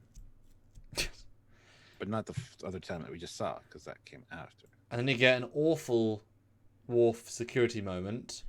Oh no, she's possessed. Let me pull out my long-range weapon, run around the bridge, get up close to where that woman with quite a short arm reach can break my arm, rather than staying at the back of the bridge with a phaser. But he does do the stunt, to be fair. He does, that is really him flying across the wall, and it doesn't look very nice. But it's such a stupid moment. Like, dude. When he hits the wall, it moves too. Bugs me. You think the bridge set would be a little sturdier. But it's just that thing where any film where the baddie's got a pistol, takes up to the guy's face, and the guy does this, and it's done. That's it. Now he's got control of the situation. But it's so forced. You know, all I needed was Deanna to like zoom up like because she was super speedy because of the people. Just such a stupid moment. Didn't need to be there. Olivia Julius Ooh. has a super chat for you to read, Samuel. Samuel says, thing.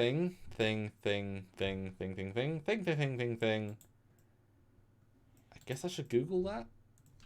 What is this? Is it an actual thing? Does it actually say I something? mean, if I Google that, it takes me to dw.com, made for minds. Everything's in that language. I'm guessing it's Indian, because everyone in this is Indian. What is this? Translate this page. Okay. Bengali. Okay. Oh, okay. Okay. Well, translate it. Go to Google Translate. I'm doing it! I don't want to translate Bengali to Bengali. Jesus. I want to translate to English. So this is what we do for Super Chats, guys. Do research for super chat. So, Olivia Julius says, look at me now, Captain. Do it!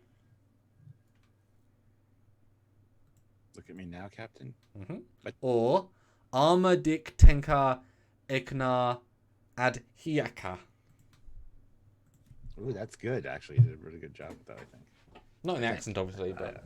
Yeah. Good stuff. That was confusing. Thanks so much. Yes, then we get the whole ultimatum. Now, this is another time in the episode where if this was any other situation, they would try and find another way out. Because they give in as their first option. Which never happens. Because they know... They've already gone through it once. Like, there's... No, I mean in the past.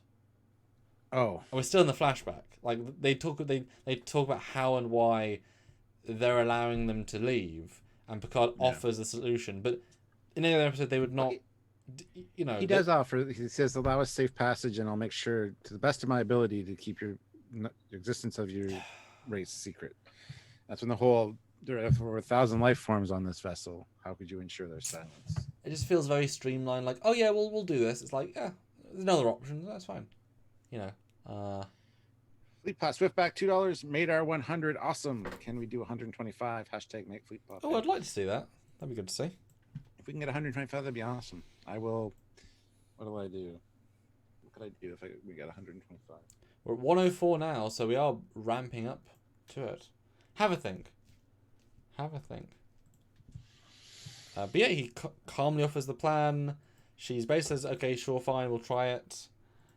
He orders Data in a very kind of serious, dramatic way. Well, that guy says also, I'm not sure if you'll be able to integrate this into your program. Yeah. But it's like it doesn't. I'm ordering you never to reveal what has happened here today, not to Starfleet, not even to myself. You have concealed your knowledge of the Paxtons for as long as you exist. Do you fully understand, Data? Yeah. I wish they'd set up that the Paxtons know he's an android and understand how he works, because that bargain only works if they understand what and who he is. Yeah, because he looks at her and says, "Satisfactory?" No. Agreed. So why would that be no? Oh, an android. Okay, I can't lie. Oh, you know what I mean? Like, it's a little bit like the end does to me feel it's not rushed so much as it's that classic. We're going to spend 93% of the episode setting up, and the last 7% is a wrap up. Not that it's rushed. It's just you built up so much. You've got to have a very streamlined end, and it feels that way to me. What do you think?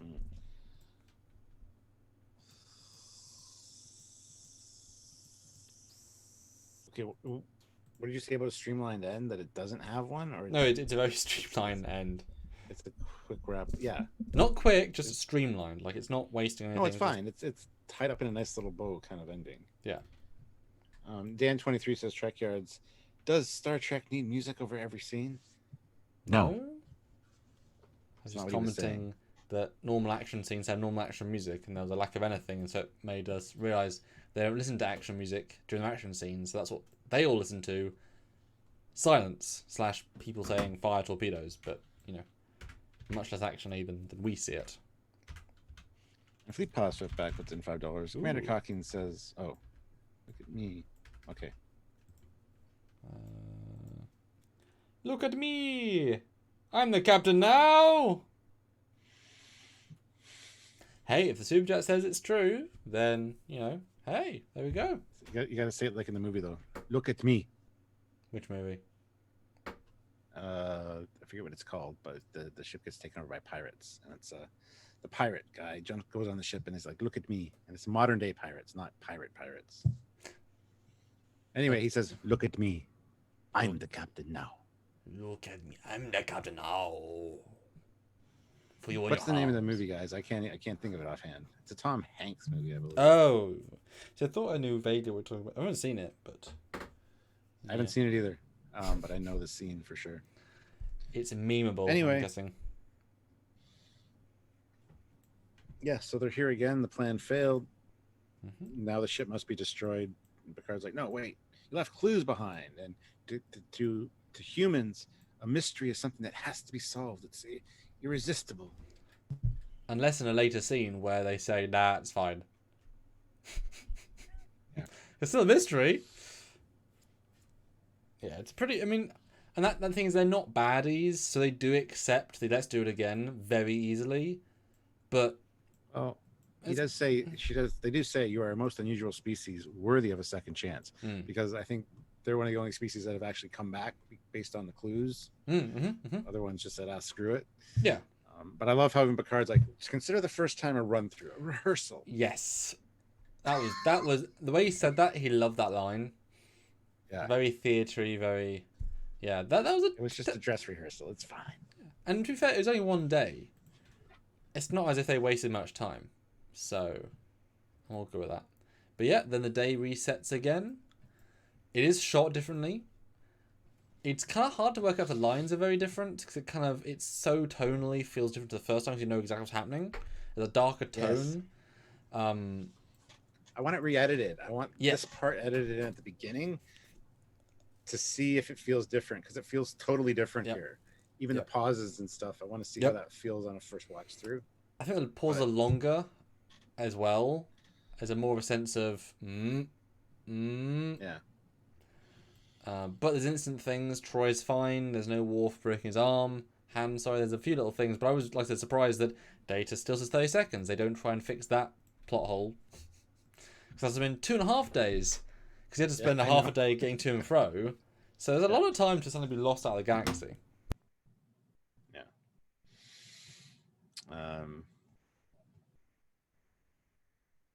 Yeah, everything seems to be fine this time. They talk about the Class M planet, and Data says the wormhole was extremely unstable. I think it's not even worth going back to send a probe. Well, actually, this time it's with Riker that suggests sending the probe instead of Data. And then Data's like, that'll be sufficient, sir.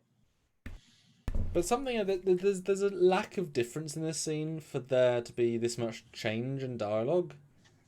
Yeah. Is what I felt. But that said, rather quickly. But that said, you also wouldn't assume that you would think exactly the same. Like, so if you're waking up, so Picard, your eye line wouldn't be on the exact same things both times, which means you might have a different sense of what's in your brain. So your path of thought doesn't take much to derail you. So I get that. It would have been if it was the exact same scene again. But it feels like he didn't change enough to warrant the complete abandonment of it. You need to have one more thing, one more? I don't know. But I do like Data's little cheeky smile at the end, like, okay, phew. Yeah. The Data smirk, it's a... Yeah, well... It's very subtle. And I do like Picard's, like, fine. Like, he is not happy to do this mystery. And that is a very tangible, like... Okay, whoops, yeah, there's no happiness there. So, yeah.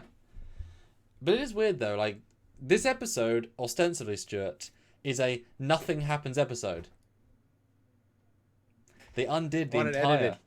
I want it edited to, like, they get knocked unconscious, and then they wake up, realize there's nothing to do, launch a probe, and that's it. It's like what would be like a 3-minute long episode. That'd be great. With a Guinan. Well, then, hey, Guinan's in half the episode, then.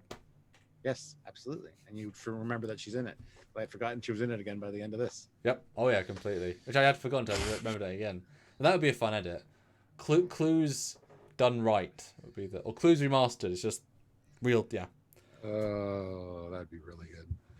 But there you go. It does end. That ends. Ended. Nothing, literally nothing more to say. Guys, 25 more bucks. That's what I'm aiming for as we start our wrap up here. 25. That would actually make us a good medium. So yeah. And let's get some more likes while we're at it. We had Ooh, 108 likes. The 125. We're challenged, weren't we, by one of our admins. Yeah, let's try to get to 125.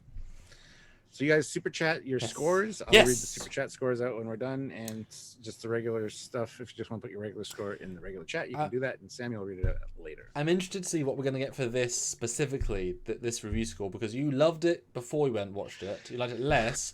I liked it more, I thought, than I remembered some of it. Guys, seriously, if you don't super chat, don't. That's fine. But also, please do. But everyone can put your score in. I'd be really interested to see what you think, where this is out of 10. I don't know what you're going to say. We've reviewed it very fairly, I think, without really sensing the bias. Of course, we like it, but I don't know what we're going to say. I haven't thought about my score. Until we get there, I don't know.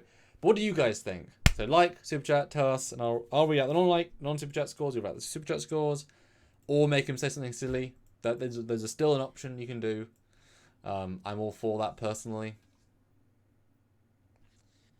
This is a fun episode. Like I said, it is one that I rather enjoy watching, just because of the procedural nature of it, like how they go about figuring things out. But then comparing it side by side with another episode, it's the bias heavily leans towards Data in this one. I don't think it necessarily would. Yeah, Guinan's forgettable in it. It's just like that was filmed for a different episode or something. I mean, it obviously isn't, but it does feel like it, and that's not a good thing. Like I think she should have been in this episode in some other fashion because she'd be affected by this too. Anyway, or even if she wasn't affected, it'd be great if she would end up being in like the briefing room at the end, and they're like, I thought you were affected by time things, and she's like, I guess they're that advanced. Nah, I got nothing, because it was just a mind wipe, you know. Yeah. I don't really have much to say about it, honestly. Scoring wise, for season 4, this is going to get. I mean, this is pretty good. As far as an episode goes, season 4, I'm gonna give a 7.5 out of 10 for season 4. For all of Trek, I think it's probably a good 7. It's a solid episode. It's perfectly fine. Well, that's top 25%. I mean, that's what's that? A B out of 10. That's pretty high. Yeah, and it's one of those ones that if I'm flipping around and it's on TV, I'll watch it. You know, it's not when I'm going to go, okay, I can watch something else right now. The problem with the episode though is that it needs a sharpness to it to bring it up, a bigger sense of tension and danger. But you can't do that with Data because otherwise he'd be menacing, and he can't be. It's a very fine balance, like adding another element to it. Like, I think they've done this in another episode, but you almost need Troy to be the alien the entire time, watching them. You know, if she was standing in a, Data's about to say something. She's standing in a corner. Data looks over and she's like, yeah, but more subtly. Yeah, exactly. Like with not more subtle. It's like, you promised.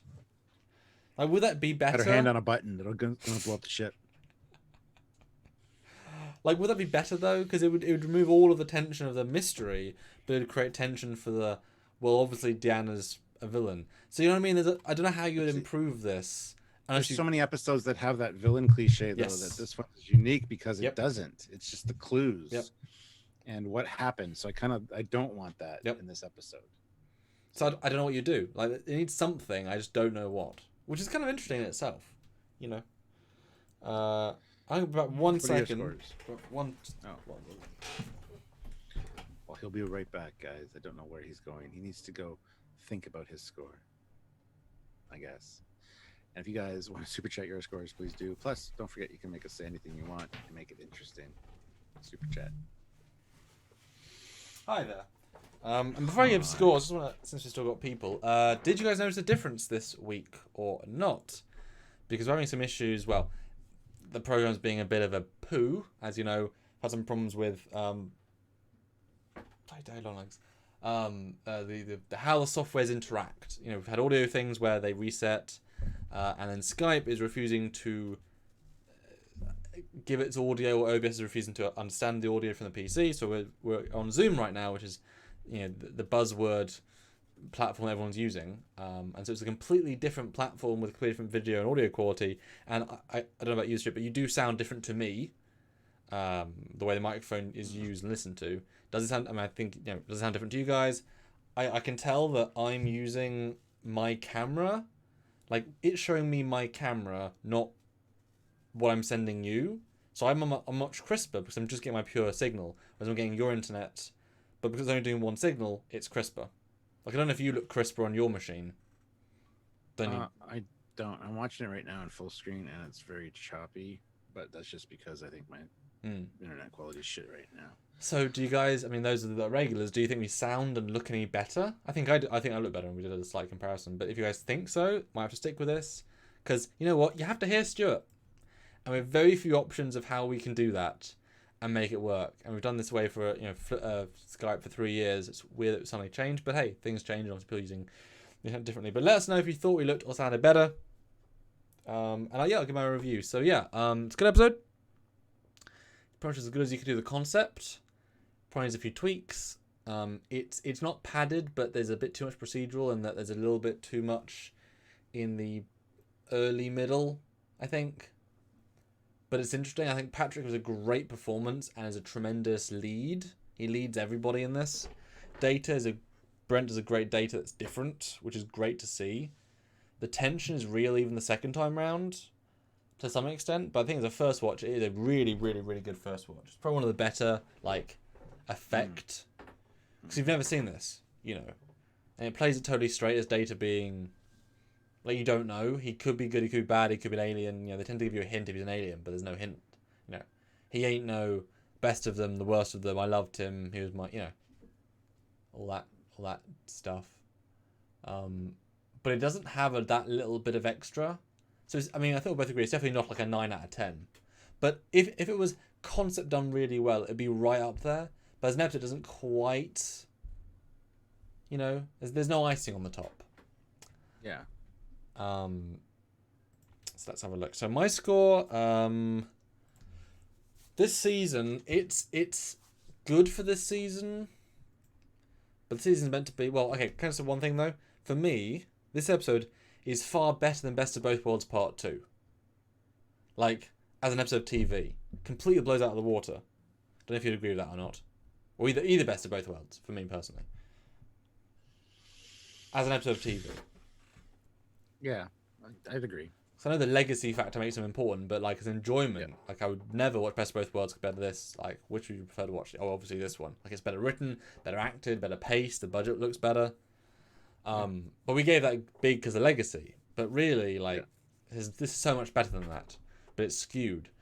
So for this season, oh god, it's not that these numbers are skewed, but that first one, I'm annoyed that I gave it such a high mark because it kind of messes me up otherwise. Yeah, that's the problem, eh? I'm going to say 8.1 so that I beat myself. Off. Hey. All of TNG, it's probably a 6.5, 6.8. So I think it's slightly better for this season than you said. But I think overall there are more interesting ones. It's like one of those classically solid, but it hasn't got the... Like, you almost need... And again, it would ruin what it's trying to do, but you almost need the Data's Day in a monologue. Because that can make it even more interesting. Like, how is he processing what's happening? You know? Like... Yeah. What is his logic here? How is he trying to confuse the crew? How is he, you know, like the minute monologue where he's on his monitor or he's on his station at ops, and he's and the person's trying to control the ship, and he's actively breaking the warp core while at his station with one hand and flying ship with the other. Like, you can create some really interesting scenarios of his inner monologue. I'm just real good. Could be a little bit better.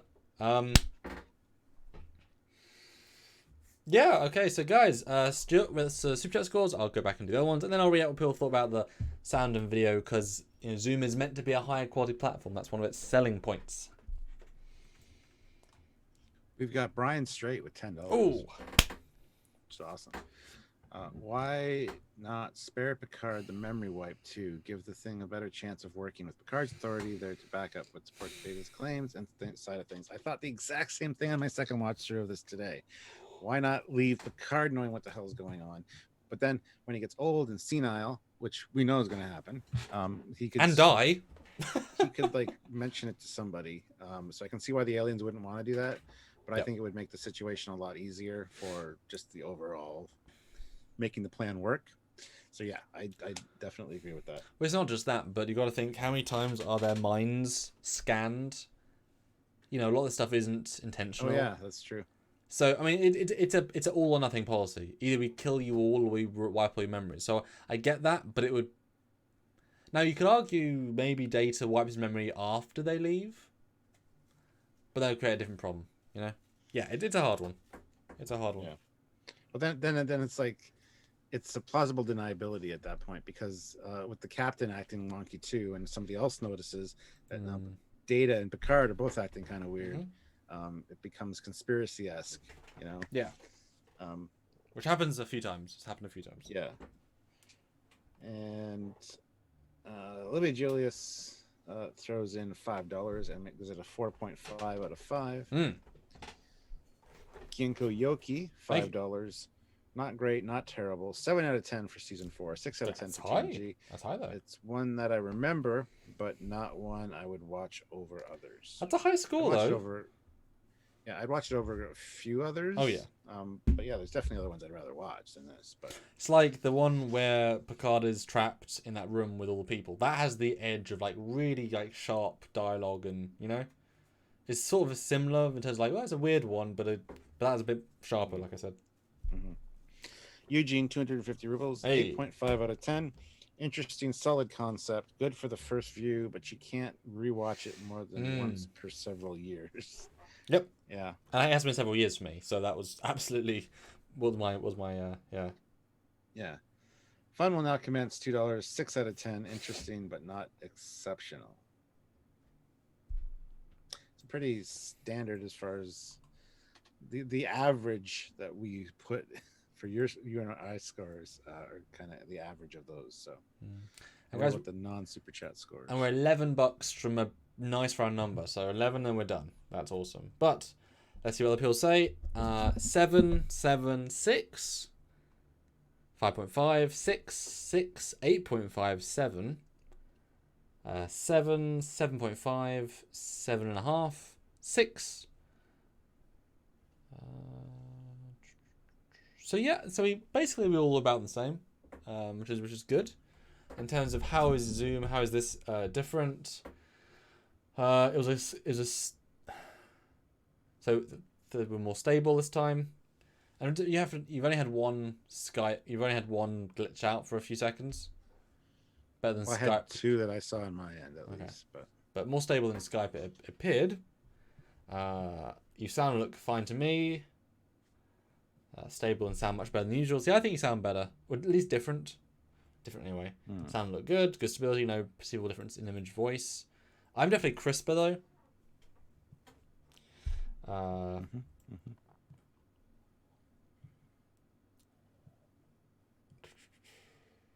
Oh yes, the next week we have a movie. Star Trek: First Contact. Oh, yes. We have the episode First Contact. The feature-length episode where they are stuck on a hospital ward for 90 minutes. That's right, isn't it? I'm getting confused. First Contact. You are very confused. Oh, so just stop talking, because otherwise people in the chat will get confused. Is there a movie I never saw?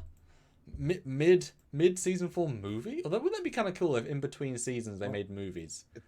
Yeah, that'd be cool. Would be. The Death of Babylon 5. There's like 5 movies, so the First Contact episode is where they investigate the planet to see whether they're good for first contact, or Riker gets injured. Then the Borg storm the hospital and steal the Enterprise and the hospital, because they track to the hospital and take it back in time to Earth and put the hospital on Earth. And then Riker has to escape the hospital with the help of an alien lady. Then Clone Locutus is revealed for the season 4 finale. Yes. And then the tactical fusion cube comes in season 5. Yes. And then Voyager comes back from the future in season 6 to fight the Borg, the Locutus clone. Yes. In season 7, it's revealed that Picard and Seven had a baby in the future in Picard because... Maybe by the time we do the next TNG review, we'll be back to our real timeline, so that this parallel one that we're obviously in won't affect your guys' viewing of the episode. Because clearly this is an episode, like a timeline from parallels. Look, wormholes do that, Stuart, okay? Wormholes do everything. But guys, we're $11 away. I'd love to see that 11. It'd be a nice round number. If you've got any more thoughts, comments, guys. Well, we need 7 more likes and $11 more. That's not a lot of either. Oh, we got $5 from Olivia. Sam says Picard fertilizers are canon, and Foley is weird for saying that it isn't. But Picard fertilizers are canon, and Foley is so very weird for saying it isn't. I Stuart, said that they are, what? They're canon in both universes. Why are you a Disco Picard? universe. Why are you a Picard fertilizer apologist? Naysayer. What's the word? First of all, they're not fertilizers. They're like spraying pesticide. They're not spraying fertilizer. I mean, you don't know, to be fair. I do know because I was there. I saw it with my own eyes. I saw the Confirmed. Stuart on Picard's. Although didn't Frake say he was in a vineyard walking? No, I guess he was in the episode. I just remember him sitting down. That's true. $5 more, and 7 more likes. Come on, 777. But tomorrow, guys, we're going to be doing a Lodex prediction live early because I am completely unavailable for Wednesday. Yep, Wednesday and Thursday as I'm filming some live action stuff here. Oh. He's filming a porno. ISFJ 1009, $5. Samuel, do you like to eat crisps? Who And doesn't? crisps, chips, and everything in between. Yes. No. Right. I. What would you mean for crisps? We have no such thing. Yeah, We have chips and fries. Yeah, I was trying to think what would that be because crisps. Adrian, what would that be for you? Because there must be like, crisps in a bag. Because you'd be chips, wouldn't you? Fries, chips. But we have like very thin crackers that we call crisps. Okay. Anyway. Fleetpaw Swiftback puts in $5. I'm Captain Foley, and I think Fleetpaw is the bestest mod ever. Even better than Olivia. Well, that's canon now. And Ginkgo Yoki, $10. Hey. First Contact was one of my favorites, especially the astronomy scientist and the leader and his relationship with Picard. Yeah, I remember liking it, but more as a theoretical like rather than enjoying it, if that makes sense. Well, yeah, it's when I do enjoy, because we've talked about this before, the ancient astronaut thing and just how humans would deal with aliens. That feel to it, really appreciate. They got like weird hands. They got the weird hands. Yeah. They're all like weird.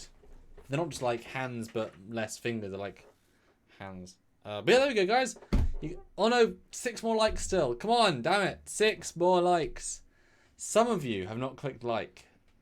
And there's also that last super chat slot if anybody wants to scoop it from Ginkgo Yoki. Oh, that's a you can good. do so with $1. That's a good one though. You know. 6 more likes. It's free. It's easy. It adds to the algorithm. We like round numbers. That's not a round number, but it is in the algorithm. I'm making that up. But that's okay. Just click like. You know, just go boop. There's one. I get 125 likes. Can we do it with the 85 people that are here? Are there certain people that? Well, there's one person that hit it. Now there are 5 more people that haven't hit like yet. I know there are because I can see you and I can see your screens. You're sharing your screen whether you know it or not. I can click on any one of your names here. I even have the list of everybody that's watching and hasn't commented. And that folder. You guys don't know that yet. That hidden folder on your desktop. I mean, he has downloaded that. He has saved it.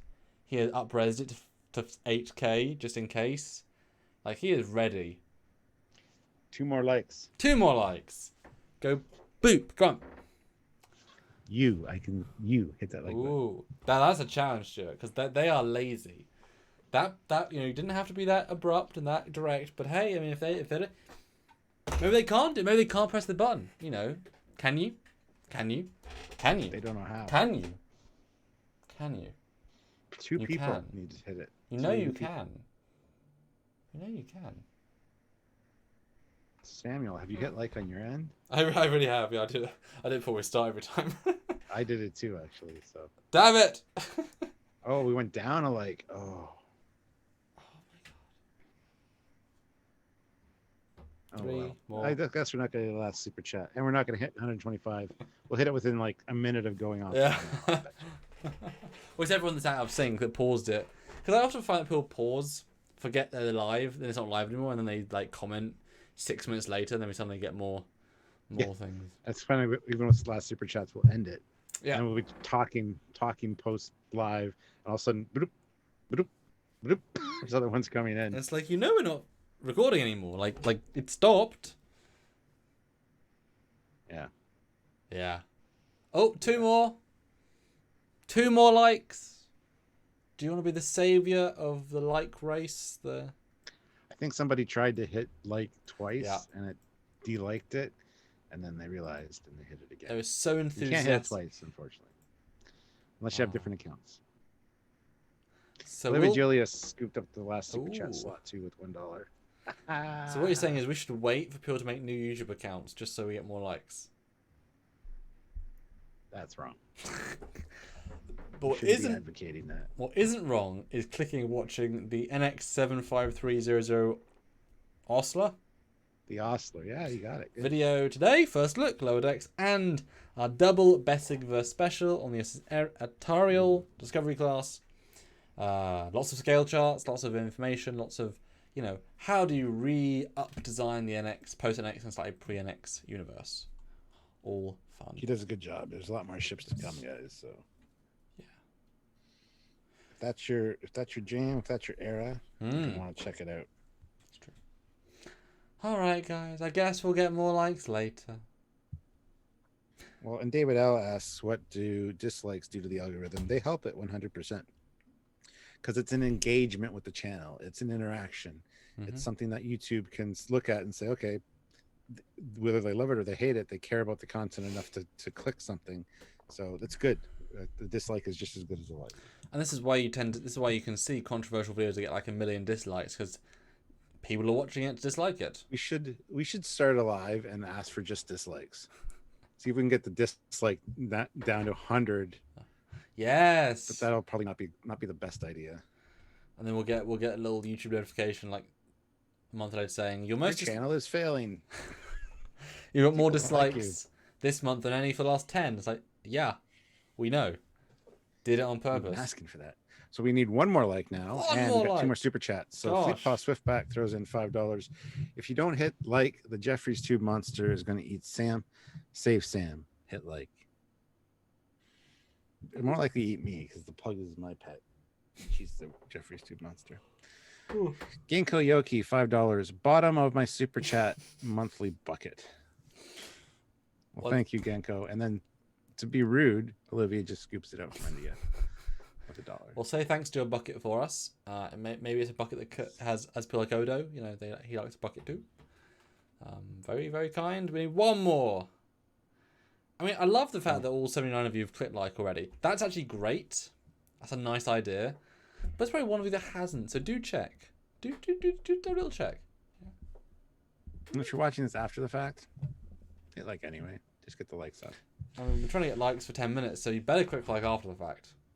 Well, I know if they're watching this like tomorrow, we have 290 likes. So hit that like button to get 291 likes. We get up to 300 at that point.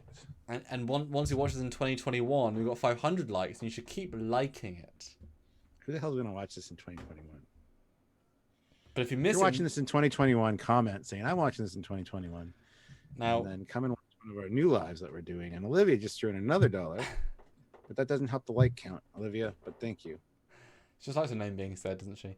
But this is when, in 2023, you'll come back and you'll say, hey, we're really handsome. But you know what? The handsome level, it only went up. Just like the likes. Because I have 800 likes, Yes. Well, somebody said we hit 125. I see 124. Just went down 123 and then back up to 124. Gosh. So we'll leave it there. We'll say we have 125, and I just can't see it yet. Oh, there it is, 125 now. Okay, bye guys. We love you. Bye. Yoki. Oh god. Inko Yoki throws in $2 super chat reserves. There you go. So he got the last super chat. Ha. 127. Amazing. See you next time. Bye guys. We love you. Bye. Bye guys.